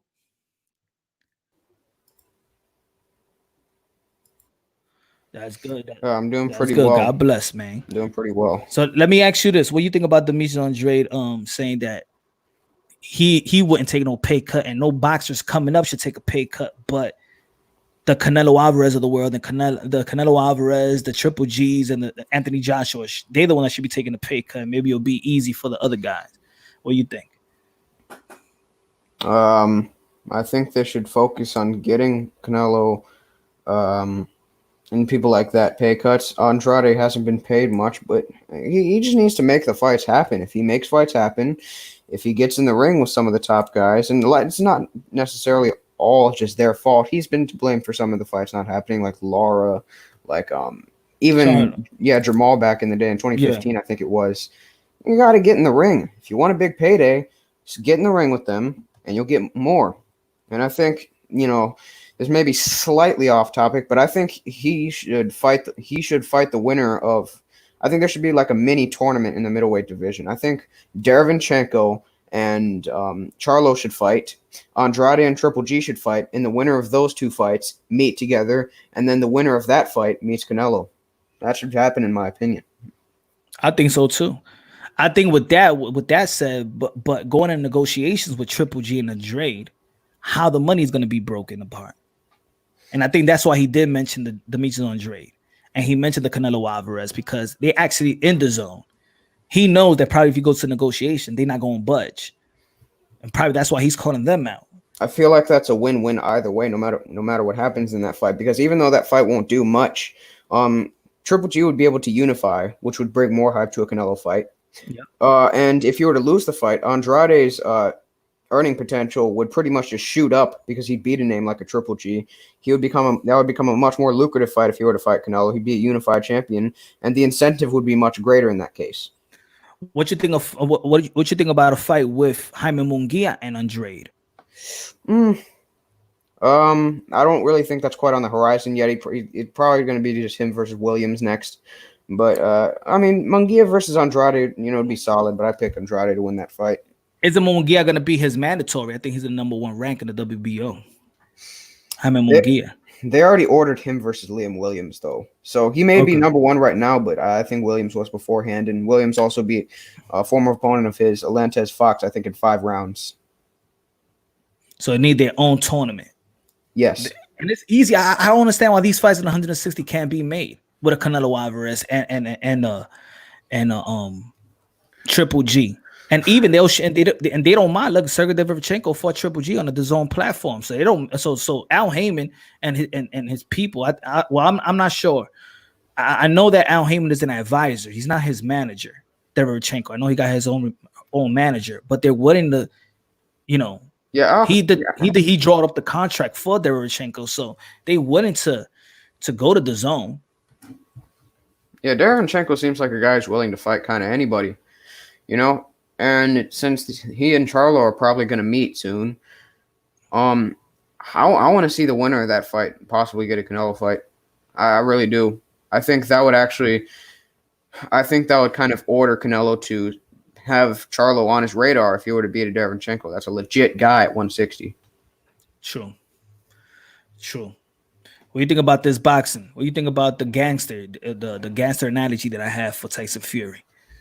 Is he the Godfather? He's the Don Corleone, the Tony Montana, the Nicky Barnes. Yes, he's definitely the Tony Montana. He mastered the game. Just those big mountains, just big mountain of coke on his table, just ready to sniff. Yep. And I think Deontay Wilder and this team need to get on that type of time, because he's fighting the mob. If that's how they looking at it, right? If the excuses is the WBC, is the commission, is the Bell Federation, is his own people, this is like street mob shit right here. So maybe he needs to get into that type of time and don't look at this like as a boxing, is like a sport. Yeah. When it comes to Wilder, if he does believe the glove stuff, he needs to get in the ring with the third fight and make his own stipulations. He needs to say, look, we're going to fight, but you have to wear the same gloves as me, or vice versa. So something like that. Maybe Wilder does need that approach. I feel like he sort of does, just not on top right now. That's it. I think to be honest, I think he's new to it. That's what it is. That's why I don't think that maybe Deontay Wilder trusts people too much. He's too loyal, where he probably don't second guess his people. I don't know if maybe the issue is that Wilder's kind of breaking character at this point. He's kind of been breaking character over the last year, because he used to be this good old country boy, in the South with the fucking barbecues and shit like that. He used to be kind of a good old, Alabama kid, basically. But isn't he? He is. It's just that I don't think that necessarily fits the limelight, that fits this huge stage for him. I don't know if he's that type of guy. He's always stated that he was a pretty reserved guy as a kid. Probably that too. And he said after the first fight that it was new to him, that he wanted to do so much. He wanted to prove a lot of people in the stadium, in the arena. So it got to him, and probably maybe the second fight it got to him too, because you saw he was warming up. He was already full warmed up like an hour before. You saw how it was. Yo, it was good. I don't know. Maybe. See, it's almost like when we talk about the glove. When people talk about the glove game, they always talk about when Floyd Mayweather caught Maidana, whatever, with the glove, right? So, see, Floyd Mayweather didn't take his father for his words or Ellerby for his words or anybody else. He wants to check himself, because he's the one that's putting himself on the line. Yeah. So for me, that's bossing up. That's, yeah, I could take your word, but you know what? I got to go check myself, because I'm the one that's going to get hit with those gloves. Yes. If you look at the past and people just getting caught by loading their gloves, the commission is usually not the one to catch it. In the famous Panama Luis Resto, Billy Collins situation, it was not the commission that caught Panama Lewis's loaded gloves. It was Billy Collins' father when he was shaking his hand. And then the suspicion started to get brought up. In the Margarito Mosley fight, it was not the California State Athletic Commission that caught the Cotto fight, you mean? Yeah. Well, both fights, because the Mosley fight occurred in California. It was Nazim Richardson that caught it. The Trinidad one, it was not the New York State Athletic Commission that caught it. It was Nazim Richardson. Okay. It's not that often that a commission is going to catch somebody loading their gloves. They're usually pretty haphazard when it comes to inspecting that kind of stuff, at least to my research. Who was the guy that was responsible for checking out the gloves in Deontay Wilder's camp? Appeared like it was JD's. Right? Now, yep. JD, isn't he he's the rookie? He's the rookie in this situation. Why didn't they send Mark Breland? Exactly, which is a fighter, and very, very, you know, an accomplished fighter, and knows the game, knows the Olympic game. Why? And that's what I mean. That's Deontay Wilder's fault for sending Yes. a rookie. Yeah, the guy was like a janitor at the gym when they met, and he finally taught him how to box. But that's not the type of guy you want inspecting gloves and trying to identify which is what when it comes to boxing. And his corner advice is just terrible. He'll probably be a decent hype man. Maybe he's a good groomer at like a PetSmart or something like that. But Nah, he, is Deontay Wilder's too loyal for his own good. He's gonna look at D and say, you know what, man, he's the one that made me from nothing to something, and how can I fire him now on the biggest stage? How can I do that to him now? Instead of doing what Tyson Fury did and be like, you know what, y'all gotta go. I really gotta, I gotta switch everything up and make an adjustment because I cannot win a decision versus Deontay Wilder in America. yeah. When like with Mark Breland, I feel like Mark Breland does sort of suit Wilder's style. I don't know if there's some type of a disconnect there, but I feel like Mark Breland's explosiveness is 1-2. I feel like that really does fit Wilder. No, exactly. That was Mark Breland's MO, the 1-2, probably the best 1-2 in the game. Coming out of the amateurs, Mark Breland had the best 1-2 of all of boxing. So I know where that 1-2 comes from. I also know if you look at Mark Breland, if you look at how he fights and his defensive stance, he pulls back like Deontay Wilder too. Meaning he don't cover up, he pulls back in which fighters was catching Mark Breland. Like look at the fight with Mark Breland and I forgot what's his name? Marlon Sterling? Yeah, look at that fight. And just look at Mark Breland's not only the offense, because we already know he had that 1-2, but look at his defense. You're gonna see, that's Deontay Wilder right there.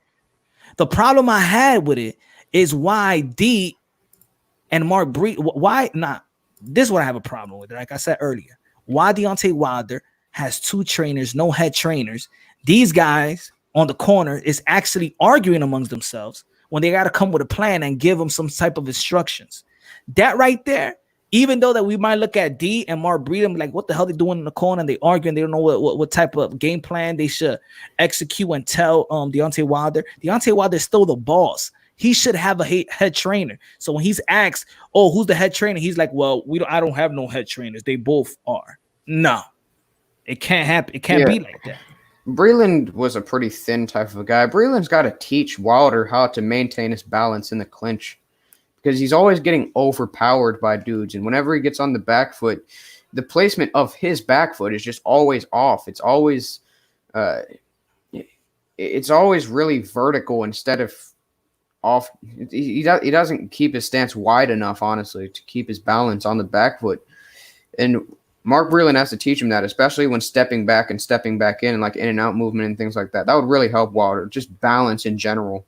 Just doesn't have it. That's probably the biggest flaw in his game, his balance. He doesn't know how to re-anchor after he throws a shot. So you think in the trilogy, that's the main, if you need to adjust, because of course Deontay Wilder at this age is not going to adjust. He's not going to be on he's not going to come with a way different type of Deontay Wilder. You can't learn it like that. But also, we can't take away credit of Deontay Wilder because he did learn the game at 20, 19 years old, and he reached this type of level. Yeah. So we got to give him also credit that he could be a fast learner as well because he's shown us that he could be a fast learner.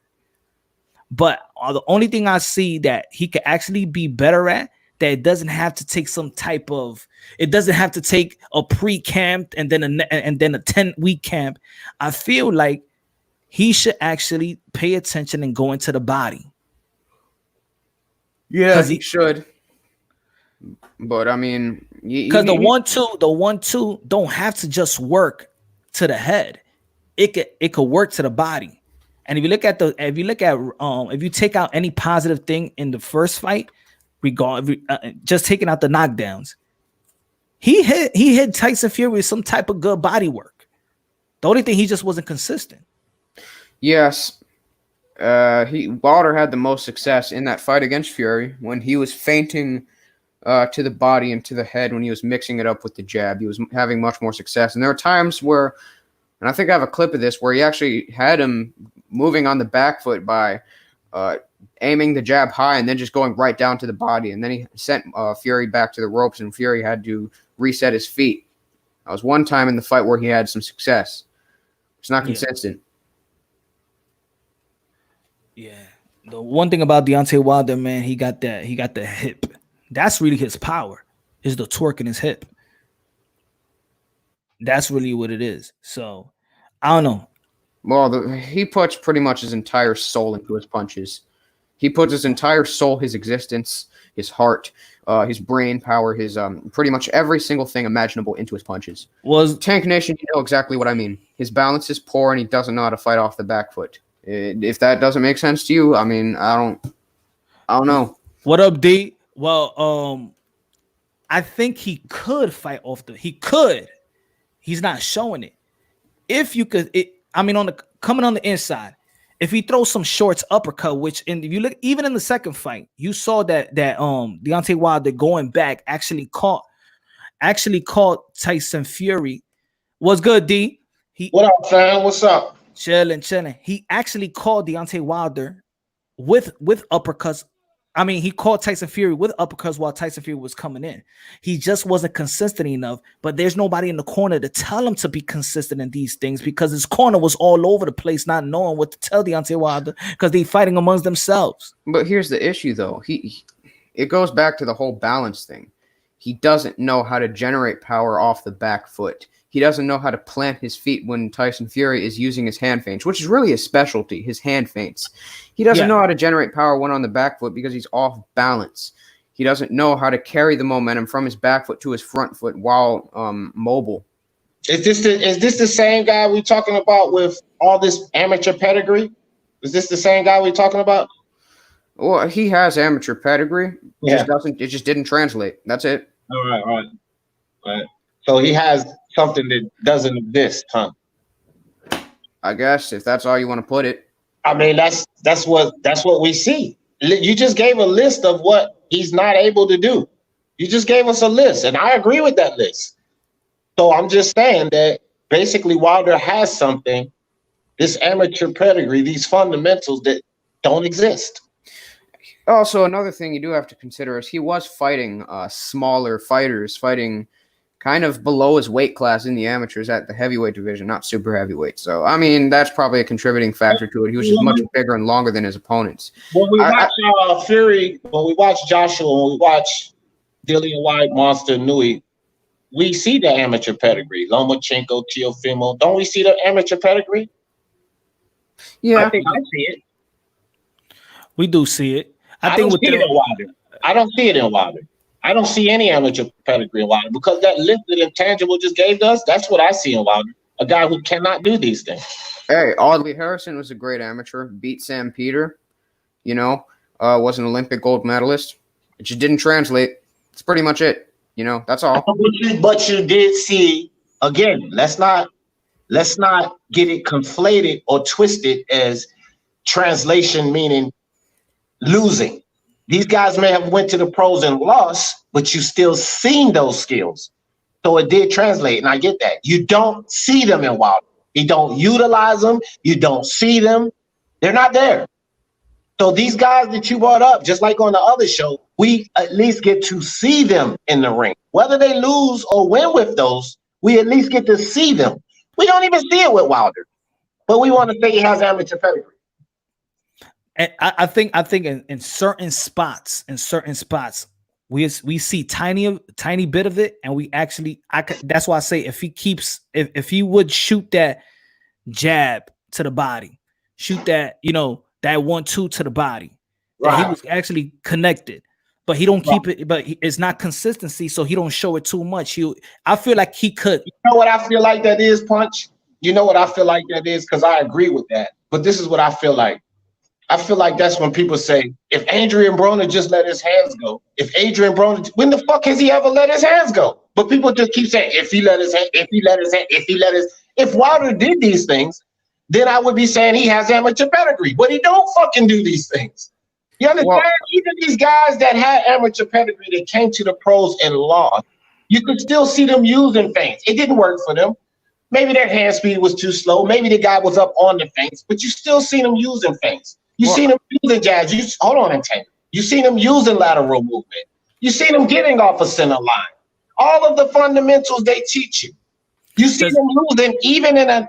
I mean, you see them using it even in a losing effort. You don't see this from Wilder. Well, look, with Wilder, look, okay. Let me just put it like this. And when somebody says Wilder has amateur pedigree, that does not mean that he is a skillful boxer and that he has a great amateur skill set or anything like that. When somebody says amateur pedigree, all that means is that they have experience in the amateurs.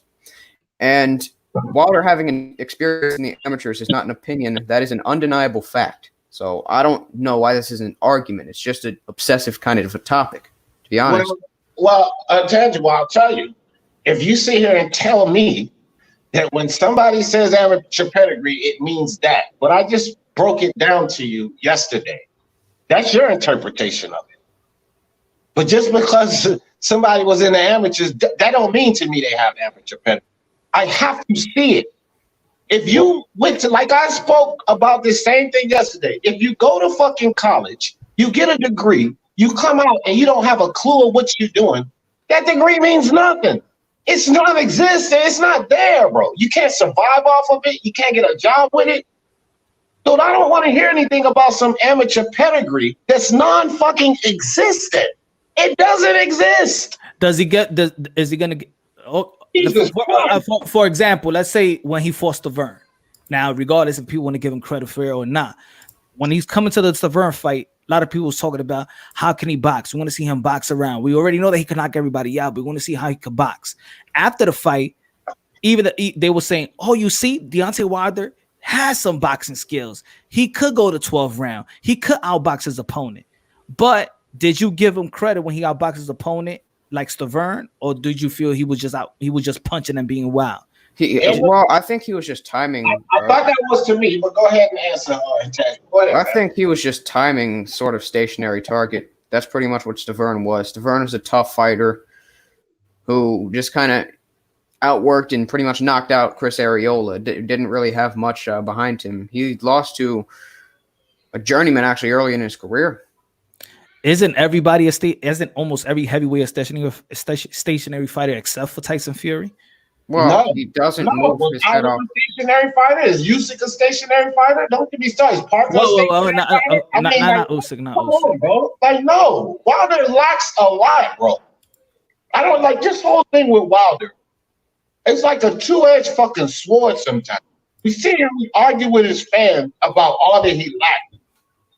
But I'm sitting here having this discussion about amateur pedigree, and he doesn't fucking show it, bro. Like, what the fuck? Do you want to know what the amateur pedigree he has? It's non-existent. Well, look, it may not show in his boxing skills, but the definition of pedigree is the background or history of a person or thing, especially as conferring distinction or quality. So, I mean... It's referring distinction of what?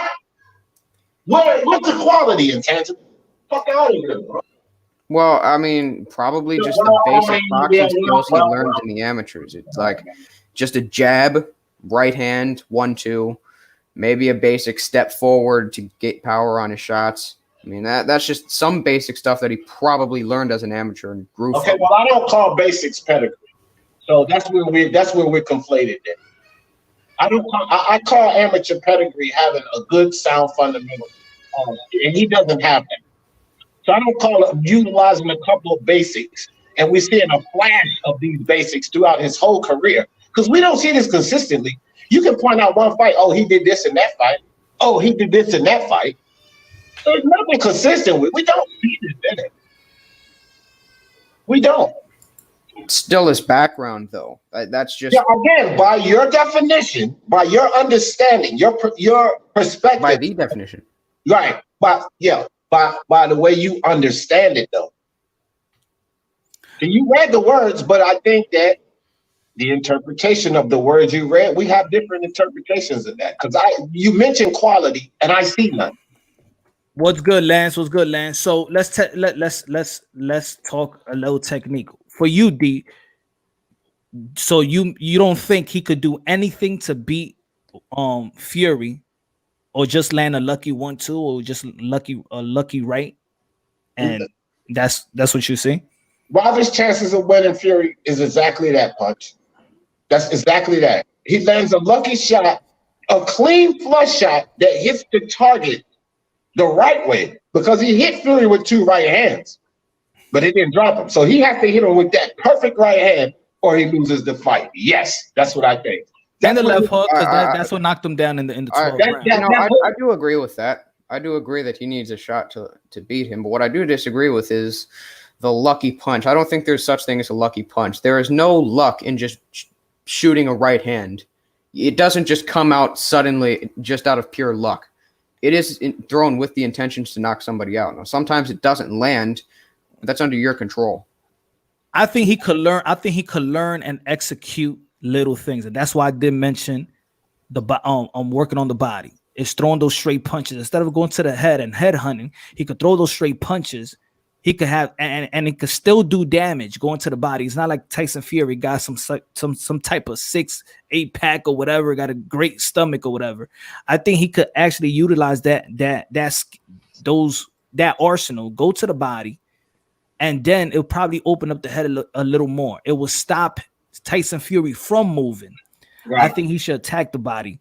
That's the only thing I see that he could actually do, that he could learn, right, and actually execute it. But I don't see anything else that he could learn and actually execute it. Let me ask you this, Punch, because you said that he can learn and actually execute it, right? Yeah. So Wilder, at this point, we know he's not known for being a body puncher. We've seen no good body work from him, correct? At this point. That's why I seen him in certain spots in the first fight. What I mean, like if we look at him as a boxer, yeah, let's not forget about some isolated incidents now. When we look at Canelo, when we look at Spence, when we look at Deverenchenko, we say they're good body punchers, right? Yeah. If we look at Wilder, do we say he's a good body puncher? No.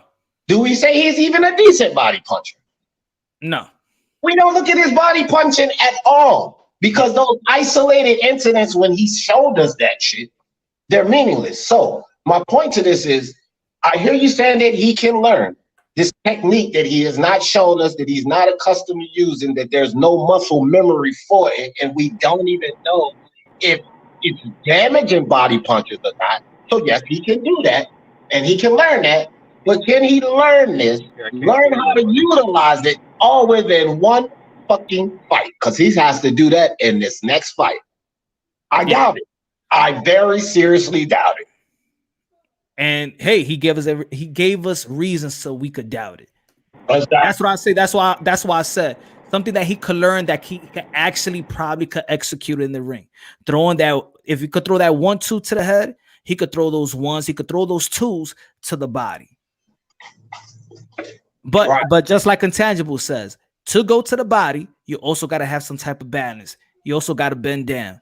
You also got to have some defensive skills in which Deontay Wilder usually do not cover up. Not only does he not cover up, he would be almost just like Errol Spence. Errol Spence goes to the body, but he don't get off a fucking center line. So what happened? They fire back and they blaze his ass. Wilder don't get off a center line. He does that step back because of that wide stance. So now you're talking about a person, which is part of the reason why he got beat by Fury, because he does the step back and he goes straight back, and Fury was going straight at him, punching him. The dumbass don't know how to use lateral movement or simple head movement to get off a fucking center line. Now we're talking about somebody attacking the body that doesn't know how to get off center line. Well, when you attack the body, what do? You put yourself in danger of getting hit. Man, Wilder got no fucking chance, man. And even the skills that he could utilize, he's going to need more than one fight to implement those things, to get used to using those things. Because as soon as he gets in the fight with Fury, for some reason, even if he finds success to the body, as soon as Fury gets him flustered, what is the muscle memory going to do? Take him right back to the fucking windmill. I don't know. I don't think Wilder can commit to a consistent body attack in this fight. I think I think he can use the jab to the body, but look, Deontay Wilder respects Tyson Fury's power. If he knows he can get caught and hurt, and he gets intimidated of his power, he's not going to just step in with the body shot, because in order to go to the body, if you want to commit to a body attack, you're pretty much just conforming to the fact that, well, your chin is going to be on the center. You're still going to somewhat expose yourself. Spence. You're bending down and you're going to open yourself to an uppercut. Spence understands that too. Spence somewhat sacrifices his defense for his body work. Yeah. Yeah. I mean, yeah, it's gonna be. See, the thing is, we're not trying to come with some type of technique to outbox Fury, because that right there is not gonna happen. No. Outbox him. So it's not coming out with any technique to outbox him. It's not going to happen. You can't learn to outbox a Fury. And to be honest, if anybody give me a name, I don't even think there's any sparring partners that can mimic a Tyson Fury. If anybody knows out there who is the sparring partners, I do, but the problem is his dimensions would be all wrong. But I got two guys actually that could mimic it, right? Somewhat. At least the issues. Huey Fury is his cousin. Yeah. I'm just being serious. Yeah. He's modeled like almost his game after Tyson. They got the same type of herky jerky movement. So it's not going to be exact, but he could mimic what Tyson does. Also, when it comes to elusiveness and footwork, I think Usyk could be in there, but the dimensions would be different, because he's not as tall and as long as Tyson. I think those two guys, I don't see anybody in the heavyweight division that you could get to even resemble Tyson remotely. Those are the only two guys. So when you fight when you fight Tyson Fury, you're actually just learning during the fight. Exactly. And with a low IQ like Wilder, how the fuck does he pick up all these techniques within coming into this next fight? No, he would need 2 or 3 fights to even implement this stuff, bro. You know who would be a great sparring partner for him? Bakadir Jalolov. Although he's probably trapped in Uzbekistan right now, probably running the mountains there. But if he were there with him, he could probably mimic Tyson Fury style pretty well. He's 6'7", has a long reach, has a good 1-2. Can apply pressure as a tall man, has good hand face. You off again, fam. You off again. I've watched Jalolov. I like Jalolov too. Jalolov and Tyson Fury style is nothing even close or remotely to the same. And not for one fucking second could Jalolov emulate Tyson Fury, dog. You're dead ass wrong on that shit. I don't know what the fuck you seeing in that ring, but these are two totally different styles. Jalolov could not emulate Tyson Fury intangible. What are you talking about? He's a rookie, bro.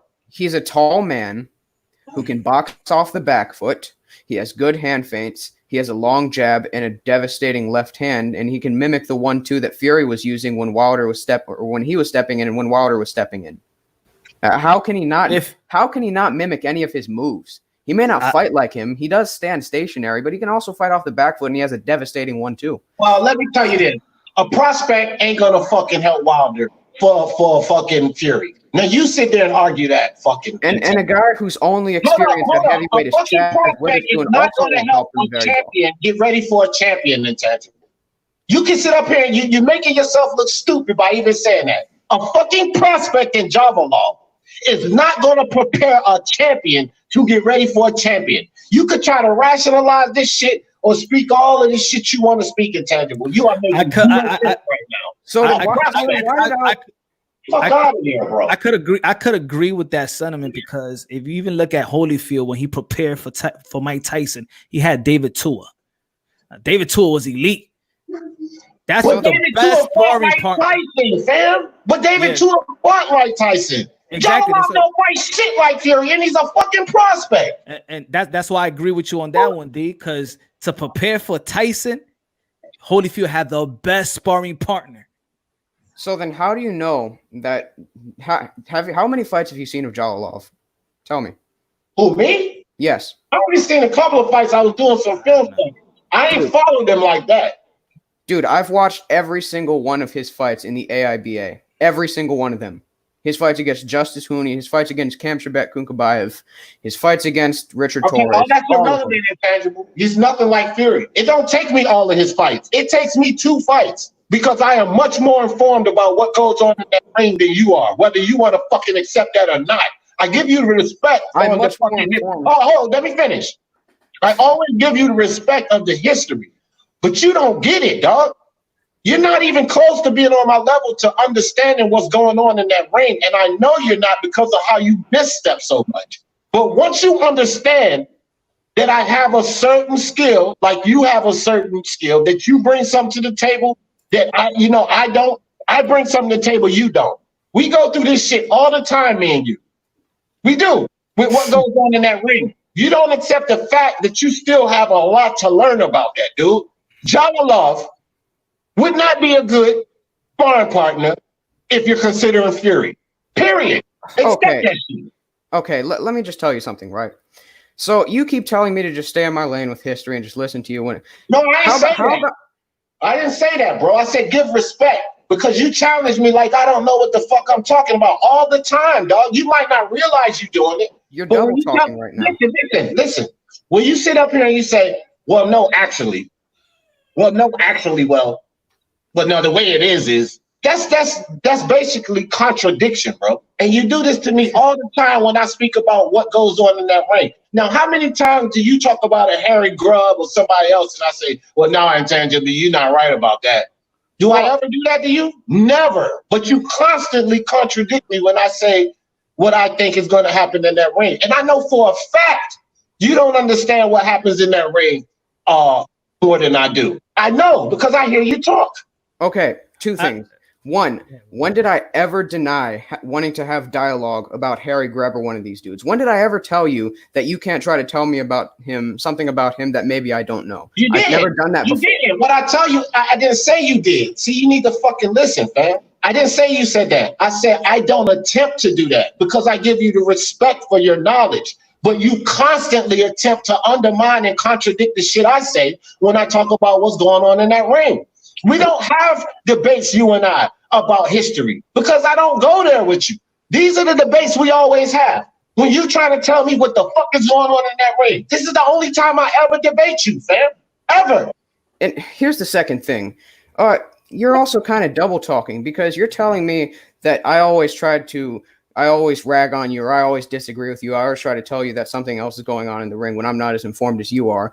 Dude, you don't know. You've watched 2 fights of Bakhtir Jalilov, and you're trying to tell me that, no, you don't know anything about him, even though I've watched way more of his fights than you have. Did I say that? See, you need to fucking listen. Yes, you did. Okay, what I said, okay, listen, I'm going to repeat it. What I said was something simple. I didn't say you didn't know anything about Jalilov.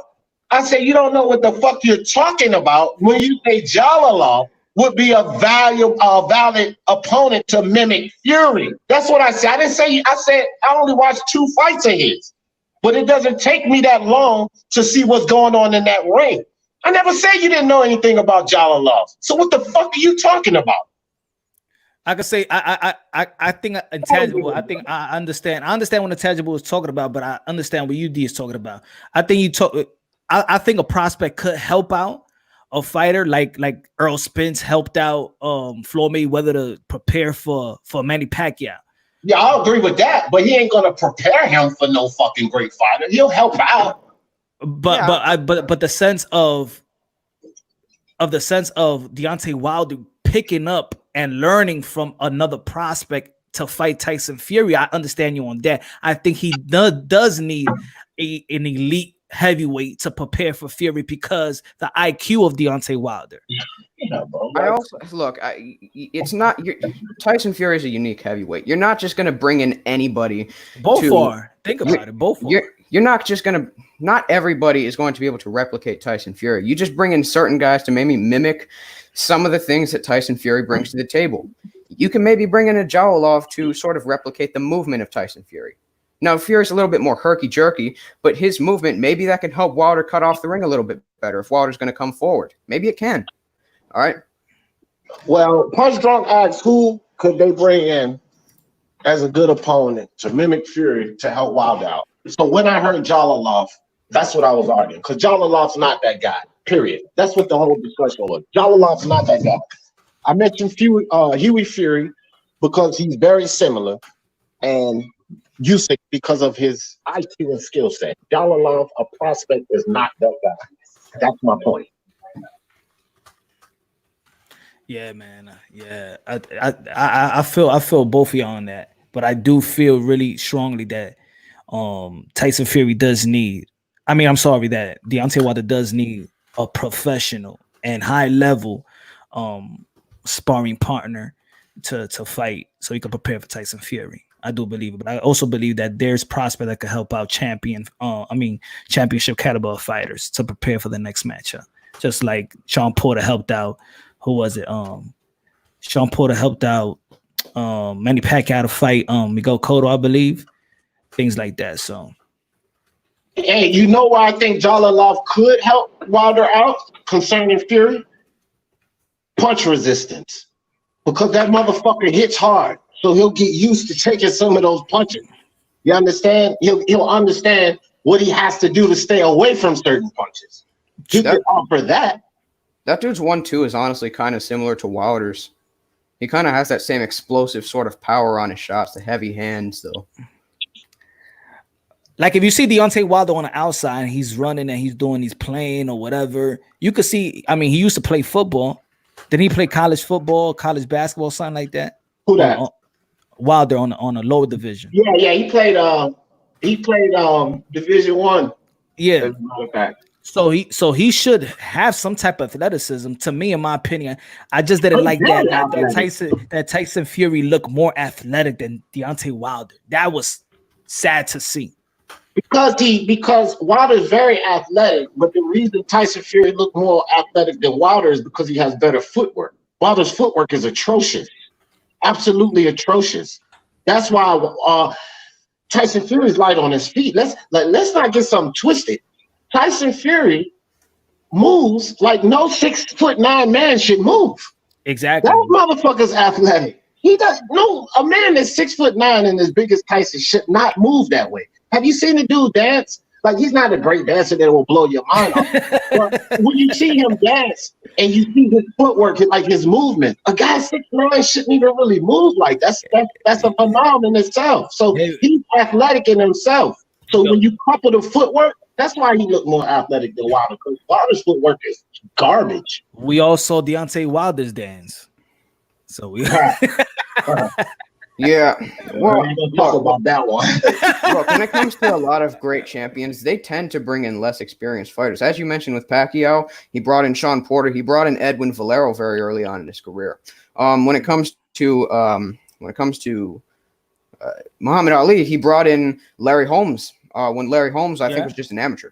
So No, that's true. But let me ask y'all two this then. So if Fury's camp was looking for a guy, right? Say we got this pandemic, right? So we can only allow you to have two guys in your camp.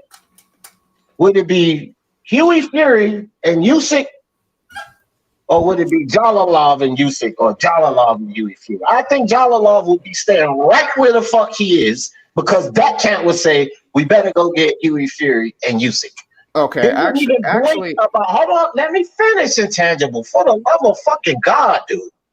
I don't even think his camp would even blink to think to go get some fucking prospect in Jalalov if they had a high IQ fighter, an elite fighter like Usyk with masterful footwork, and then they have another fighter with the height, the dimensions, the herky-jerky movements like Fury. I think a well-educated camp that knows what happens in that ring would not blink at Jalalov. That's what I think. Actually, I think they would probably be more willing. It'd be more realistic for them to bring in a guy like a Jalalov than a Huey Fury, because Huey Fury is related to Tyson Fury. That's even more of a reason for the Wilder camp to get him. The mind game, and Tyson Fury and Huey don't get along. What the fuck are you talking about? That would be more of a reason. Hold on for a second. That would be more of a reason, because mental is a part of this game too. So it would be a better reason. Let's go get his family. that will fuck with his head and we can learn. What the fuck are you talking about right now, Intangible? I just don't think that's realistic to bring a family member in. It's all hypothetical. You're being really hypothetical right now. Man, okay, whatever, dog. I'm not even gonna have this discussion with you. It's like it's hypothetical in the first place. And we were saying if they could get these guys. But now you want to say, oh, it's a family member. No. The question is a hypothetical is if they could get these three guys. Let's not put this as his nephew or cousin. Let's not put that. Let's keep the hypothetical. And if they could get these three guys, they ain't fucking looking at no goddamn Jalala. Stop it, bro. You're talking about me stopping interrupting you. You've been screaming over me. Literally. Yeah, because you keep saying stupid shit. Screaming over me. And you're telling me that when I just say but or something like that to stop.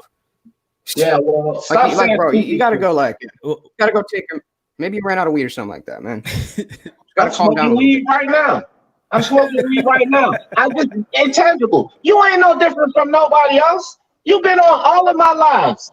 If it's Smoke, if it's my man Unbiased, all of them is my brothers like that. You've been on plenty of my lives. When somebody say something stupid, this is just how I get. And you ain't no fucking different. But you shouldn't. If I hear something and I say stupid, then D gonna get excited. And you've been around me long enough to know that. So cut it out. Bro. So you know what that means? That means you shouldn't get that way. You shouldn't shouldn't interrupt people. You should let people elaborate on their views so that you can get their full perspective. Well, guess what? You've been to my channel. Do I not do that? I'm not saying you don't do that. Okay, you should stop doing that. Okay, well, do I do that or not? Yes, you do. Okay, thank you. What's good, Rob? What's up, Rob? Yeah, I can't. Hold on. I can't hear you. Shit. Wait, hold on. And you want to see cutting off? You just stay tuned, Intangible. Don't leave. Yeah, but you know what I'm talking about. You want to see some fucking cutting off? You stick around, buddy. Yeah. What's good, Rob? You here? I'll probably be on for realistically, probably about 20 minutes. That's fine. Good. You'll get enough of it. Stick around for 20 minutes. All right. Yo, smash the like button. Yo, we could go back to what you think about because I ain't get your take D on Dre's comments about cutting and Anthony Joshua, Canelo, and Triple G's money. They should take the pay cut. Demetrius on Dre. That they was asking him about him taking a pay cut. He said he wouldn't take a pay cut of the people that should be taking a pay cut to spread it around to other fighters and to the other fights that could be done is Anthony Joshua. Oh my God. Anthony Joshua, Canelo Alvarez, and Triple G. Dude, yeah, I needed to chime in real quick. I'm over there here. You go. Hold on for a second. There you go, Intangible. There's one for you. Go ahead, Rob. Yeah. Hey, listen, D, you're making me feel bad for the kid already. So it's like I don't even need to throw nothing at that dude, bro. So put it like, nah, man. Everything. You might have a different perspective. Go ahead. You might. Yeah, no. This is what I see. I see that, to get back what you guys were saying, I was trying to connect over here. And yeah, with the feet work, like he said, I mean, D really he's on fire right now. His footwork, Wilder's footwork is the most horriblest thing I've seen in a long time. And I think that he moves on his heels, and Tyson Fury moves on the balls of his feet. There's a big difference in a fighter by those feet. Your legs are everything. Your legs are the embodiment of what's going on upstairs. Your foundation is what's going on in your house. If your piping is all messed up, your basement is gonna flood. You know what I'm saying? So it's like, everything you were saying was in it. But the thing is, like, I needed to come on here, say hi to everybody. Hit the like, subscribe over here. You know what I'm saying? And I'm really on point to what you were saying. I want to go more in depth, but I'm over here on lunch, and I just wanted to, say what up. I'm over here, Punch Run. We watching. Make sure you guys hit that like button. D, that was on point. You can't hire no prospect, even if he got 1,000 battles to go fight. Look at Lomachenko got like 1,000 or whatever, 500 amateur fights and all that. He still ended up losing one of his first professional fights. So it's like when it comes to elites, those are different levels. There's different scales to this, and there's a reason why he's a prospect and not an elite fighter, because he hasn't got to that level. Because if you get a prospect and you throw him in there with a Tyson Fury or with a Wilder, the dude probably get knocked out. You know what I'm saying? Because it's not really about mimicking the style. It's about mimicking how the mind works. You know, because they're gonna set traps different. They're gonna feint differently. I Exactly, can bro. act It's like Bruce totally Lee. variable. I can act like Bruce Lee all day, but doesn't mean I know how to fight like Bruce Lee. You know what I'm saying? I could get up off my chair and I could throw a kick and I could do all that stuff, but it doesn't mean I could fight like Bruce Lee because it all starts up here. You know what I'm saying? So before you can throw anybody in there to spar with somebody, do they have the IQ in order to not to only give them the training of that fighter, but to give them the training of how that fighter is going to think, not just how he moves, how he thinks. Yo, And I'm going to go back. I'm done. I'm done. you guys are just using straw man arguments, because what I'm saying is, look, you guys are acting like I'm saying Jalolov should be his permanent sparring partner, and that's the only guy he should spar. I'm saying he can help him with certain traits. I've already stated numerous times Tyson Fury is a mover, right? Jalolov can move well, right? He's one of the best. He probably has the best footwork out of any heavyweight in the amateurs right now. And Vladimir Klitschko used to bring in amateurs in camp. That's true, Aobs. So, in fact, he actually sparred Tyson Fury when Tyson Fury had just come out of the amateurs, I think, as well. So, I mean, for one single trait, I mean, he can't hurt Wilder. He can't hurt Wilder in terms of helping him to cut the ring off. He can't hurt him. I mean, if you're just bringing him for just a few times, I mean, I don't know, man. Okay, so I get that, but it ain't no damn straw man argument, because again, the question that Punch asked us was, who was the best opponent that they could bring in to emulate a Tyson Fury and get Wilder ready? Well, maybe I didn't answer it correct. I don't know. Okay, go ahead, cut me off. Go ahead, finish. Maybe I didn't answer it correctly. I don't know. But what I said is a guy who I think would help Wilder would be Bakhtir Jalolov. Okay, I think he would be one of the best guys. Maybe he isn't the best guy. I don't know who the best guy would be. Well, check this out, Intangible. I also said that he could help, but I also drove it back to the fucking context, which you all of a sudden don't know. And the question was, who would be more valuable? Okay, basically, let me put it down in layman terms so that you get it and you understand. Who would be the best opponent to get in there and prepare Wilder for Fury? Is that what you were getting at, Punch? Isn't that what you were getting at? Because, yeah, right. And I'm pretty sure everybody knew that was what you was getting at. And so Intangible says Jalolov, and I'm just going off on this rant for no fucking reason, right? Right? Yeah. Right, Intangible? No, you idiot. Because the man just said that was what he meant by it. Okay, but I'm just telling you, the man just said, he cleared it up. That's what he meant by it. Who would be the best to get in there? Is Jalolov the best Intangible? I don't know. Well, we know. No, the fuck he's not. He's a fucking prospect. Get the fuck out of here. No, you don't. Yeah, whatever. You've lost this debate because you're not going to get a prospect in there. Hold on. Because now you're about to go down. Let me make this statement. You can say whatever the fuck you want after this. A prospect is not going to be the best opponent to prepare a champion, to prepare a guy for a championship fight against an elite fighter, period. You can mix it up and talk about you don't know and all of that. But you sit here all the time, you go back and forth arguing with fucking Johnny Boy about historians, and Johnny Boy sits up here and tell you you can never see them in a fight. But you're perfectly confident that this historian is better than them, even though you don't fucking know. But now you want to use the I don't know card instead of using rational thinking about a fucking Jalolov. Save it. So you have just effectively stated right now that this is my opinion, therefore you lost the debate. No. I didn't say that. Absolutely no fact. Listen, when you debate, if you understand what the debate is, let's clear this up. If you do understand what a debate is, because I do it way too fucking much. When we sit here and debate Intangible, I have a perspective and an opinion, and you have a perspective and an opinion. That's what the fuck we're debating. And then everybody listening to the debate, they will say, okay, I lean toward these perspective and opinion, or I lean toward Intangible's perspective or opinion. That's what you do. That's what we're doing here in the debate. You've lost the debate. So. Okay, so if I say that I disagree with you in terms, okay, so let me just ask you this question. If I say that I disagree with you in terms of how a fighter fights or how a fight will go down, is that a problem to you?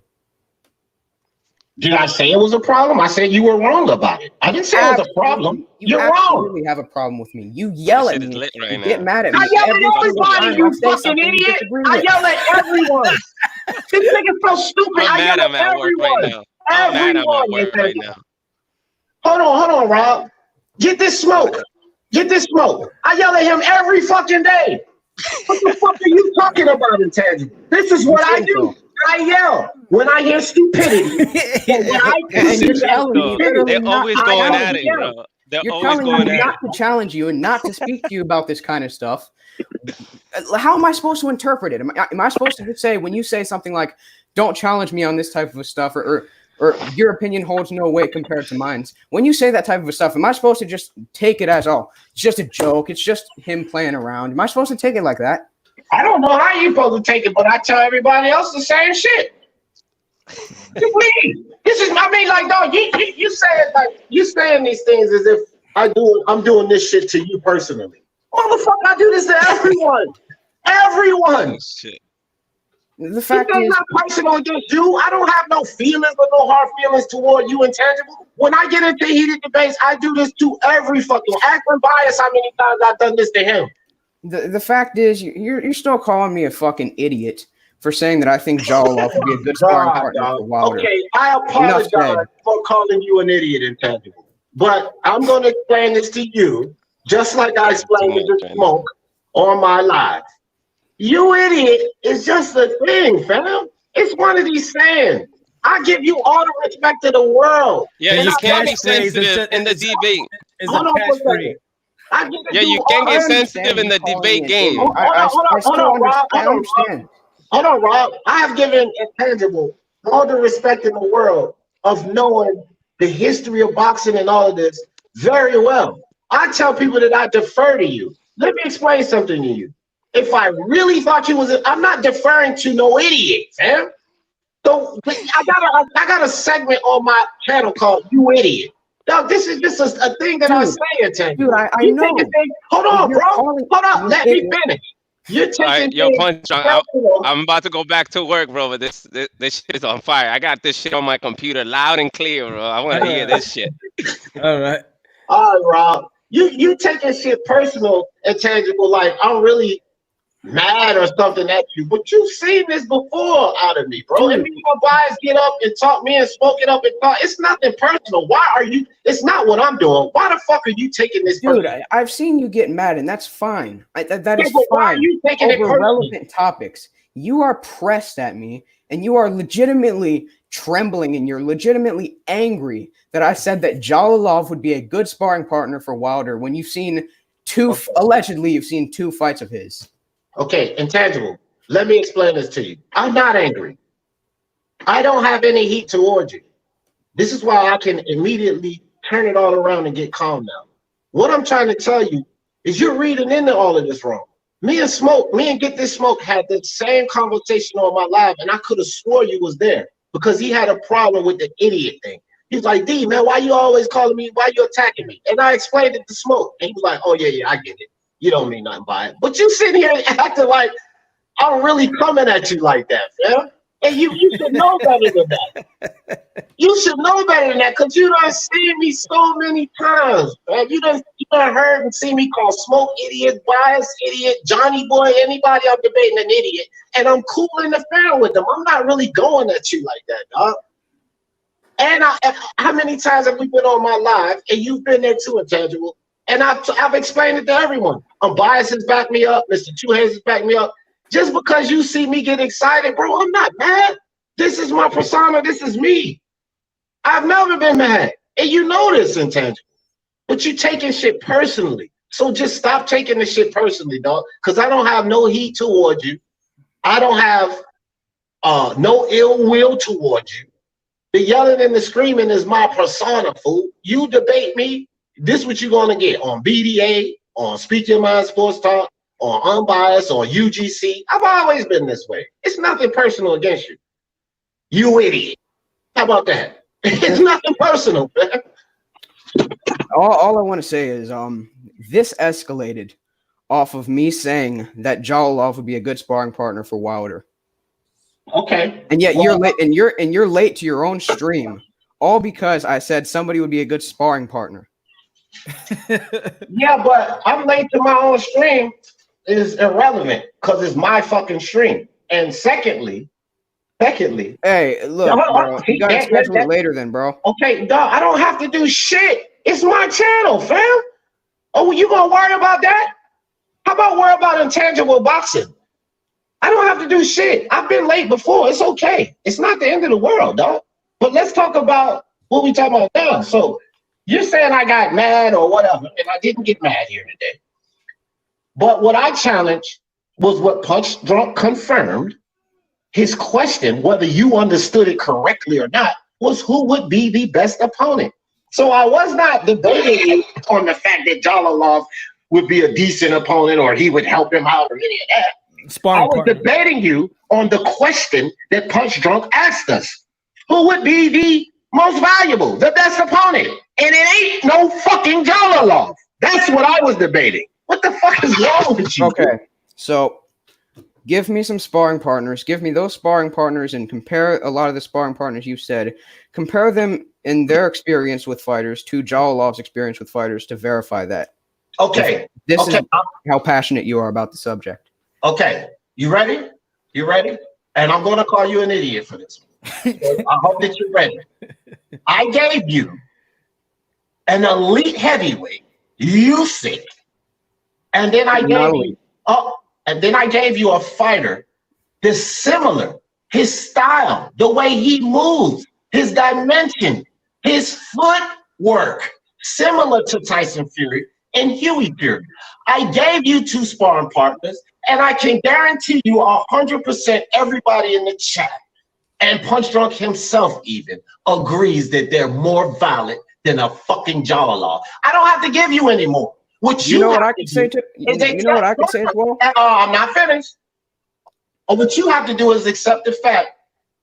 It's easy. Yeah, there probably are better sparring partners to prepare Wilder for a fucking Tyson Fury than a Jalolov.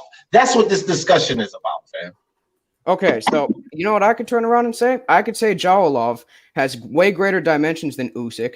Usyk is not an elite heavyweight, and his only experience at heavyweight is against Chaz Witherspoon. Right, and you know what I would say to you?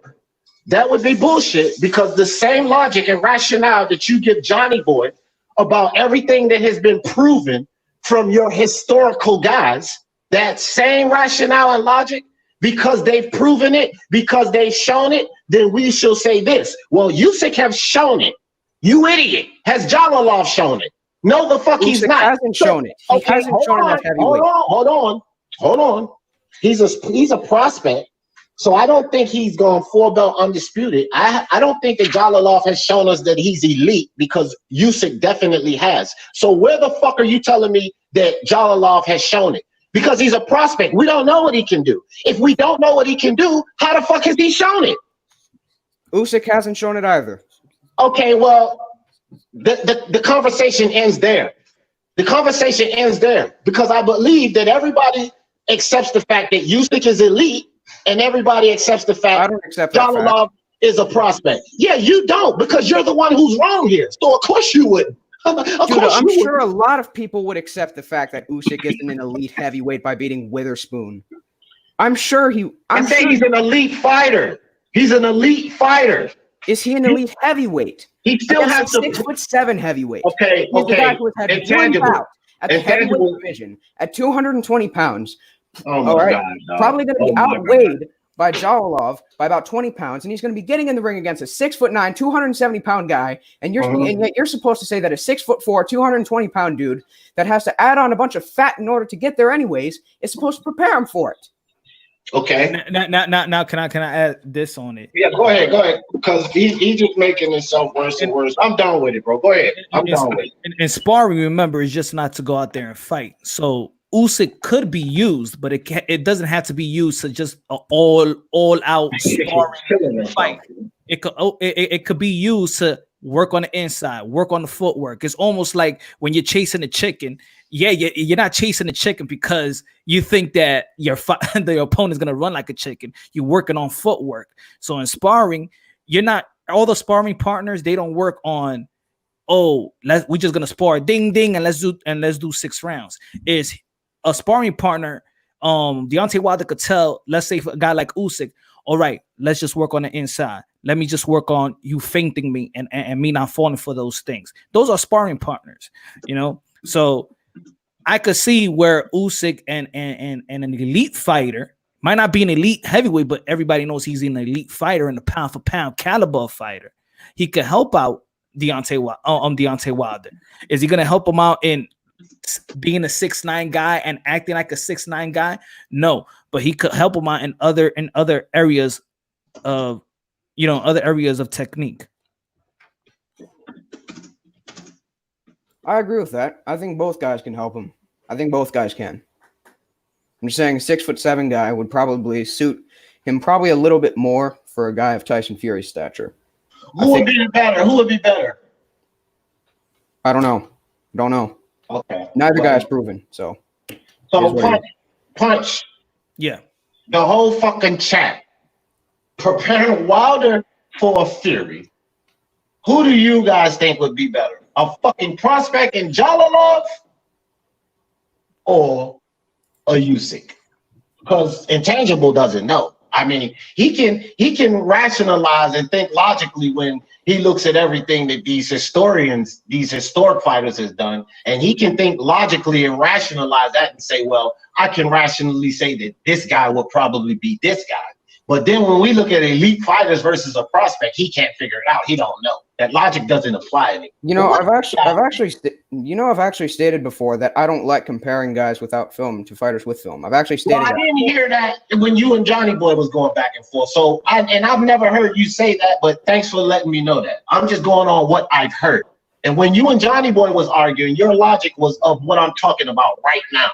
That was your logic then. Because this guy has done enough. He's beaten this guy. He's beaten 14 world champions and whatever else the fuck you were talking about. So because of what that guy has done, which you know of what he's done, you could make a reasonable assessment.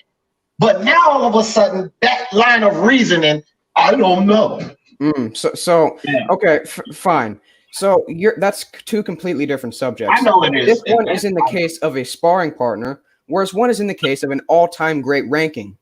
No, okay, no, you idiot. It's about proof. You idiot. Because your goddamn, see, thank you for saying that. You fucking idiot. Because your whole fucking rationale was the fact that they have to prove it, and you don't know. Well, you didn't know about those historians because, like Johnny Boy said, they couldn't prove it in the ring. One thing that Usyk has done for all of us, he's proven to us he has great footwork. So he's proven to us he has a high IQ. He's proven to us he can battle through certain situations. Jalalov has not proven a goddamn thing to us, but he's a good prospect.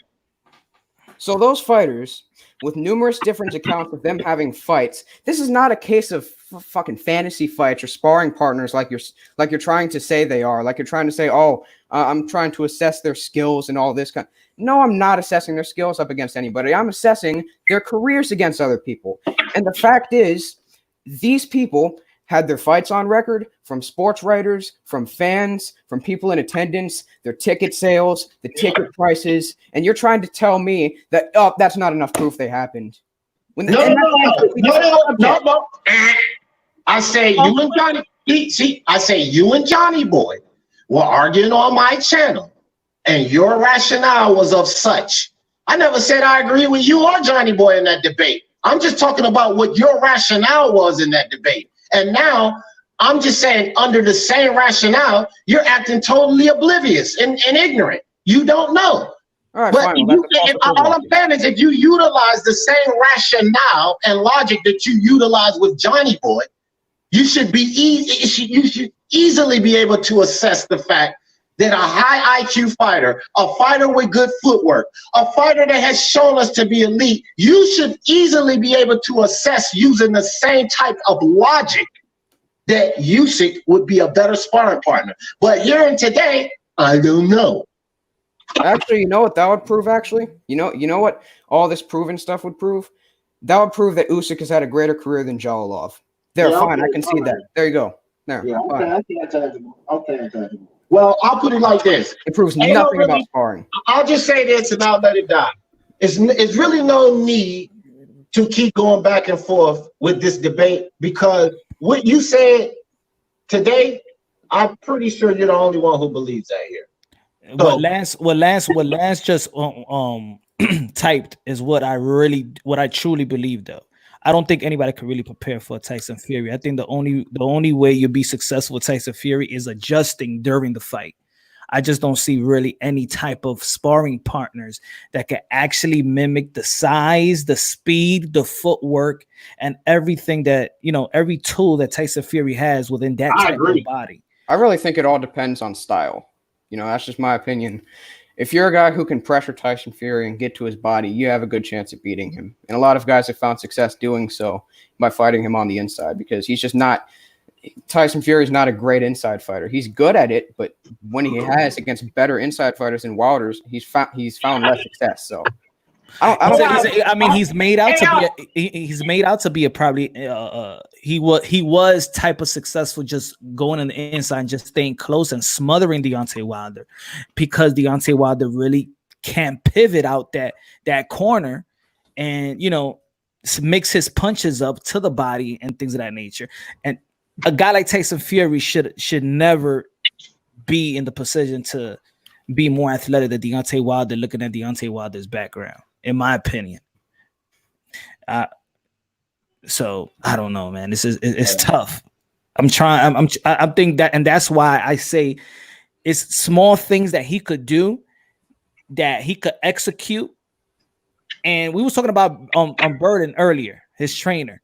Maybe he does need a new trainer. A lot of people say don't fire him, but if the 1-2 is what Burden is known for, and we already know that that's what Deontay Wilder has mastered, then what else could his trainer teach him?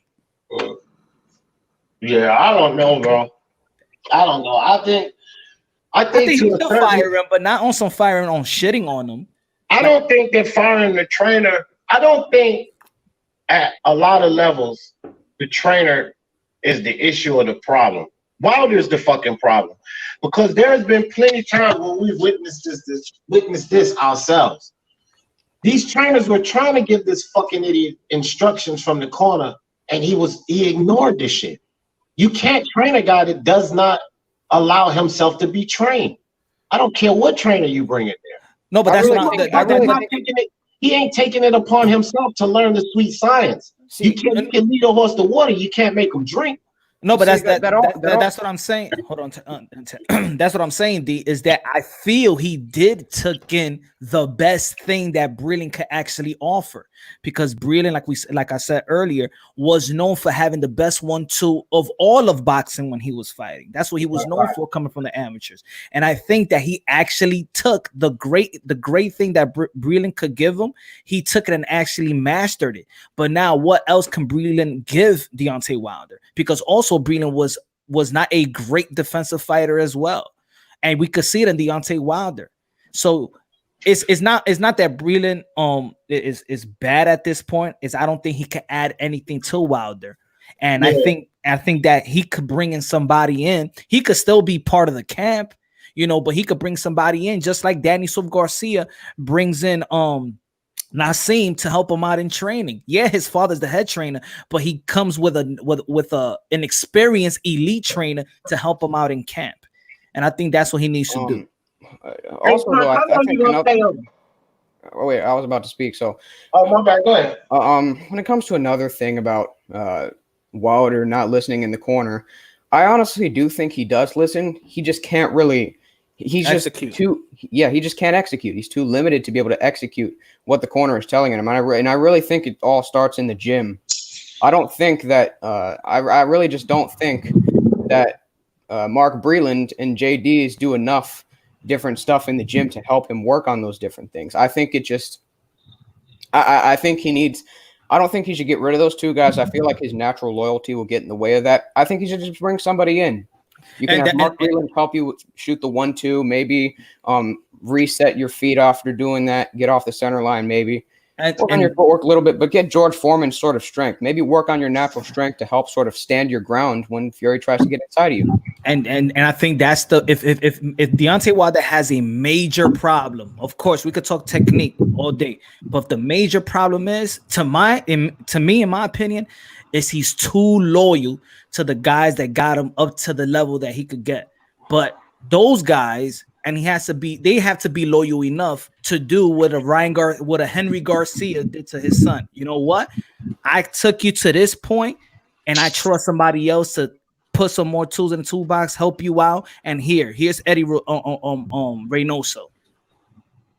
And that's the type of sacrifices that everybody needs to make. If Fury could do that and fire his boys and fire the camp in the first fight, and come up with store and hire a whole bunch of new people that's going to help him in camp, because it's his life that he's putting and risking, then Deontay Wilder will have to do the same thing.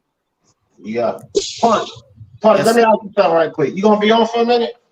Yeah, I'm gonna be on for a minute. I was gonna go 15 minutes, but I'll be on for a minute. Look, I want to keep this conversation going, and I had a problem with this before. But I want to run a double stream. Okay. So we can keep this conversation going on my joint and your joint. Everybody will see all of us on both channels. Is that cool with you? Yeah. If you can make it work. Yeah, I just wanted to check first because I did it before, and this fucking idiot talking about I was trying to bootleg his lives, and he's a fucking failing ass channel, but I'm trying to bootleg. No. How about because I really don't want to stay live because I really want to eat also. Because I just want to be on for 10 more minutes, and then well, it ain't no need for me to run that. Then I was just gonna run it if we was gonna keep talking. But I'm gonna start my live, and I'll catch up with you later. Yeah. Because I want to go for 10 minutes because I'm going live later on tonight at 8:00 with Key, and I'm gonna interview Keyshawn Davis. So, yeah. I remember you was telling me about that. All right. Well, thanks for having me on. I get up with you later. I'm getting ready to go crank this live up. I got people already waiting and shit. Terrence Bailey in the building. What's good, Terrence? All right, brother. Hey, what's going on, man? Hey, I want to ask you a quick question. What's up? Hey, you was talking about the amateur pedigree and stuff like that. You said, what'd you say? It didn't. What it meant something or don't mean nothing? No. This is what I was saying about it, man. This how I look at amateur pedigree. When I speak about it, if I say this guy has amateur pedigree, then there's some type of translation into the pros. They're able to use what they learn in the amateurs in the pros. If they come to the pros, right, and they can't use anything they learned in the amateurs, then I don't look at it as amateur pedigree. I look at it as these guys competed in the fucking amateurs, but if they ain't take anything from it, when I start talking about fighters at the pro level, I don't give them credit for having amateur pedigree. Well, that's my perspective. Because when you were saying that, there's a couple things that jumped out. It came to my mind. One of them is like Buddy McGirt. Buddy McGirt admittedly said that he didn't have a good amateur background, but he killed it in the pros. Right. And then there's Lomachenko. Lomachenko did all that. He did so much in the amateurs that he came to the pros. And in my personal opinion, they gave him too much credit before before it was even due. And then you look at him now, and he kind of slowing down, like he already wore out. Right. You know what I'm saying? And he ain't even had that many fights. And I still say they got too much stock in this dude for too little pro fights. Because my personal opinion, once you turn pro and you in the paid ranks, right? You know what I'm saying? Where you're getting the endorsement deals. You know what I'm saying? Where people finally know who you are. Because really, mainstream folk don't know who you are as an amateur. When when you get in the pay-per-view and this, that, and the other, that's when you're saying when you get in the money fights, that's when it counts. So you got less than 10 fights and 15 fights or whatever, and especially as a little guy, no, I'm not. Right. I'm not trying to hear it. So, but one thing with Loma Terrence, I would say this: I give him full credit for amateur pedigree because he shows it in pro at the pro level. Wilder don't show, this so-called amateur pedigree at the pro level. He's terrible. He's terrible as a boxer. I'm not gonna speak or give him credit for amateur pedigree, and I don't see it. Like I gotta see it. If you have amateur pedigree, I gotta see it. I don't know anything about his pedigree amateur, so I'm not gonna speak on something I don't know about. But like when you talk about, I will say as an amateur, he, from the day he picked up gloves to like within 24 to 36 months, he was a bronze medalist. Well, Right. what I'll say though is you can't sneeze at that. And then he did beat a gold medalist as a pro. well, hey, Right. maybe he just has a boxing version of Alzheimer's. Maybe he just forgot everything in the amateurs. I mean, I gotta stretch, bro. I gotta stretch. All right, brother. All All right, brother. Look, if I can understand that too intangible. If you're knocking everybody out your first 30 bouts, and it's been like 5-6 years you doing it, you're actually gonna keep doing the same thing. I mean, think about it. To be honest, I've never been in conversations or debates about the heavyweight. Let's say back in the days, and we're talking about boxing skills. Like, if a dude is knocking everybody out, the last thing I'm even thinking about is if he has some boxing skills, if he could outbox somebody, especially when it comes to heavyweight division. We all know, we all boxing fans, and we all want to see some boxing technique. But if he's already knocking everybody else out, I'm not looking for the boxing technique. The technique is that he can knock you out. I don't remember hearing anybody talk about boxing technique with Naseem Hamed. Wilder does have basic fundamentals in his game. I think we can agree on that. He's limited, but he knows how to set up the right hand. He knows how to throw a proper jab. He throws a straight right hand pretty well. It's pretty sharp, pretty accurate. Straightens it out well. Has basic fundamentals with his footwork in terms of his pivoting. It's not like he's people can't box. I'm sorry, you're not going to beat the Cuban fighter and not be able to box. Absolutely not. You're not going to be able to beat anybody. All the other guys would have fought him. And that's why I do give Deontay Wilder a chance because of his power. And because some people say he can't learn anything, I think he could learn something. The question is he going to be comfortable enough on fight night to execute what he learned during a camp? If he's going to implement something new, I think they have to put 2 pre-camps plus the 10 to 8 weeks of camp so he could implement whatever he's trying to learn or whatever they come with a game plan, and he could do it over and over and over, and then come fight night, do the best thing he could do to not abandon the game plan and those technique that you've been taught during training camp. Also is that if we know that Deontay Wilder learned at an old age and still became a bronze medalist, won the Olympics, knocked everybody else, and became made 10 defenses as a heavyweight, we got to give him the props that he is a fast learner. So by doing so, I do believe that a new trainer could come in and bring in some tools, some not on some drastic tools and make him do things that he never did before, but probably take him back to those fundamentals from the Olympics and use those and implement those body shots that could actually slow down Tyson Fury and bring those hands down, which he wouldn't be missing those upper shots like he did in the first fight and actually be connecting it, because now Deontay Wilder got to look at his body and the head shots.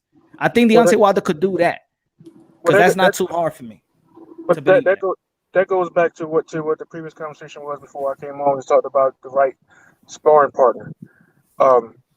Who was the guy that was in the camp? It was a brother. He was in the camp for the second fight. He wasn't as tall as Tyson Fury, but he was doing a real good job of mimicking the feints and stuff like that. He was in the Wilder camp. Malik Scott. That's who it was? I don't know. Or no, I don't think it was him. Well, he was in the camp. He was mimicking Tyson Fury. He mimicked Yeah. the feints real good. But I think I don't know if they practice on Tyson Fury coming forward, because I don't think anybody thought that he would be that bold, because that in an ordinary circumstance that would be playing into Wilder's hands. So I don't think anybody took him seriously thinking that he would actually try that, because anybody else that tried that got knocked the hell out, because you go walk right into that right hand. But there was some they look like there's some other things that play with that reason why Wilder wasn't able to do that. But I'm not gonna go into that. But as far as uh, a sparring partner, I would say keep the same guy and adjust the game plan, and throw in, practice Tyson trying to come forward again, and throw in and Wilder should not try to fight a big man like a big man. Fight the big man like like a smaller man, and start at the bottom, work his way up. I think, in my opinion on that one, see, I truly believe that they have took him to a place that's it. They can't do nothing much. I don't believe so. We know Brelin's specialty, and that's what and Wilder already mastered it. I think Wilder should just take it more serious and talking like in terms of his camp. Bring him. It doesn't. It's your life. You could fire your trainer, and they should understand. If they love you and they respect you, and those are your friends, they should understand that. Well, he already said that. There's somebody else coming in. That's already been established. Yeah. But the problem also is it's not that he just have a person coming in to help him. He's also having problems in the corner because he don't have a head trainer. So D and Breland are talking amongst each other, and they both have different type of game plans while he's trying to get some instruction within that 1 minute. That's a problem. I think that problem's gone. You can't say that yet. You can't say they have to. You got to have a fight, because look, we all know you could do whatever you want to do in training, but when there's a crowd out there and the adrenaline is pumping, and when you're actually in a fight, or you're actually, even if you're playing basketball, practice is one thing, but then the game and the speeding is speeding. Sometimes you can't get your word out. Oh no. I mean leadership and organization and all that stuff. I think that problem's solved. Okay. But as far as the game plan you talk about, body, head, I agree. I'm agreeing with you. Yeah. I think they got too comfortable. I think they got too comfortable with Deontay Wilder knocking everybody out. Yeah, I mean, that kind of goes back to my point about Jalolov. Really, anybody who's tall, maybe about Wilder's height, maybe slightly taller, that can move a little bit. David Price, the exception, because he gets knocked out by feathers.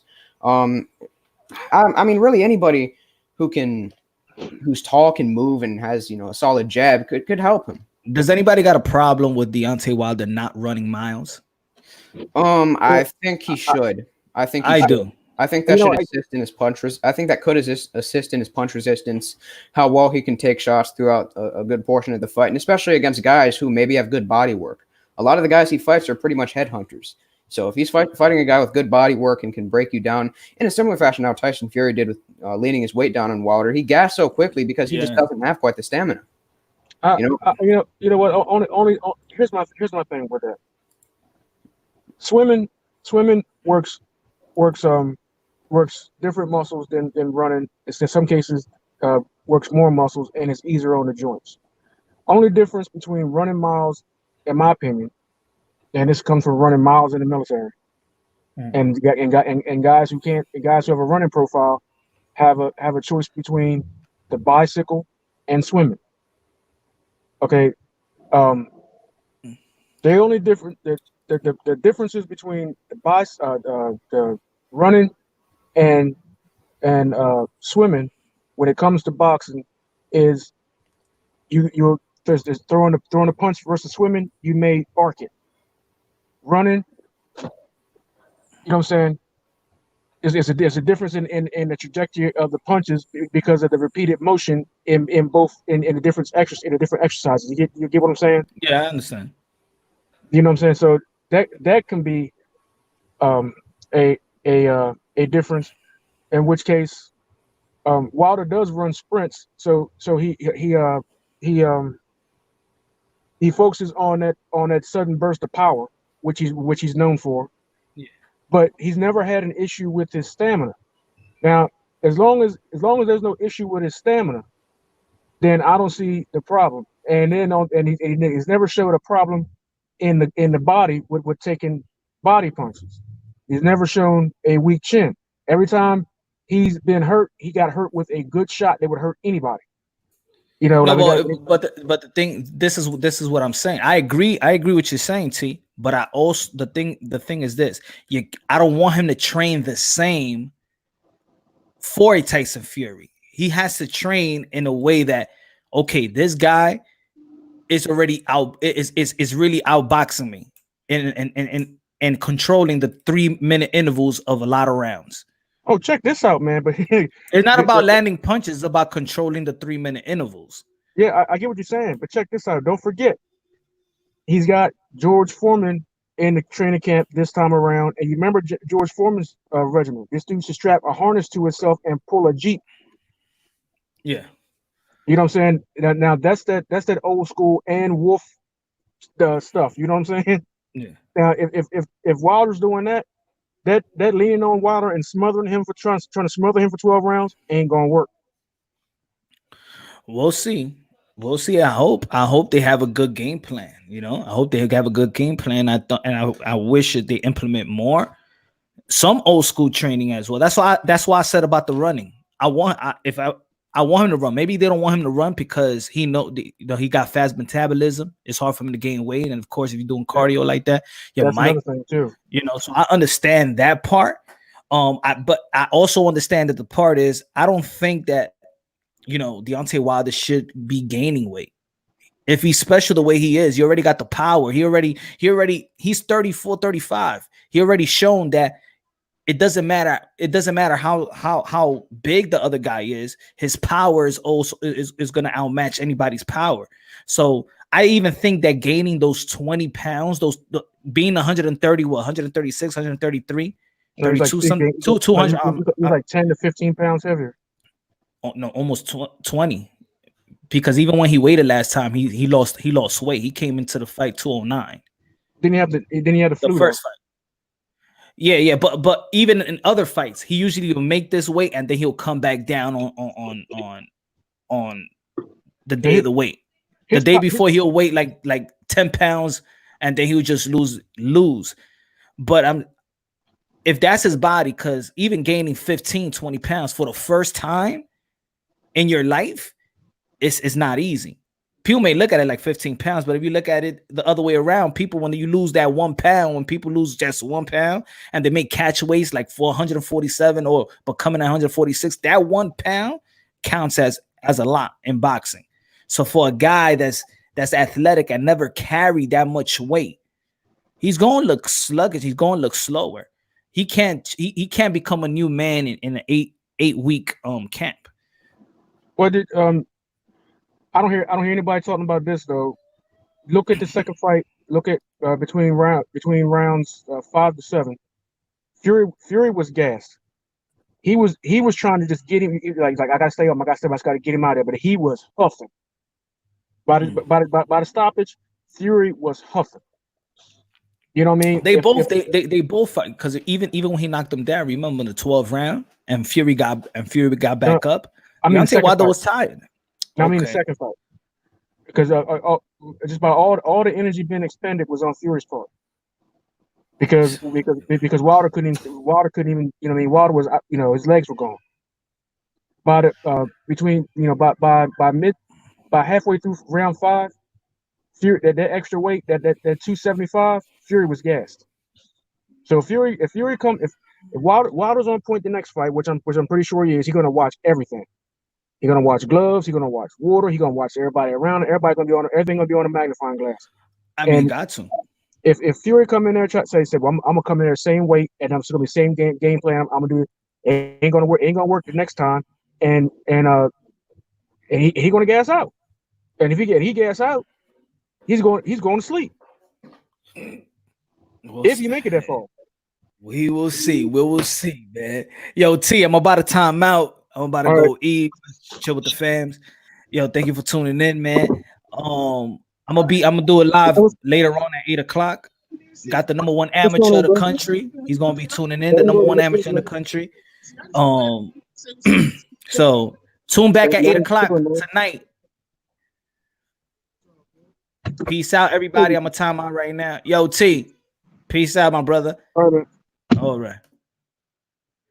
Like I said, later on today, 8:00, I'm gonna chop it up with with the number one amateur of the country, Keyshawn Davis. 8:00. Tune in.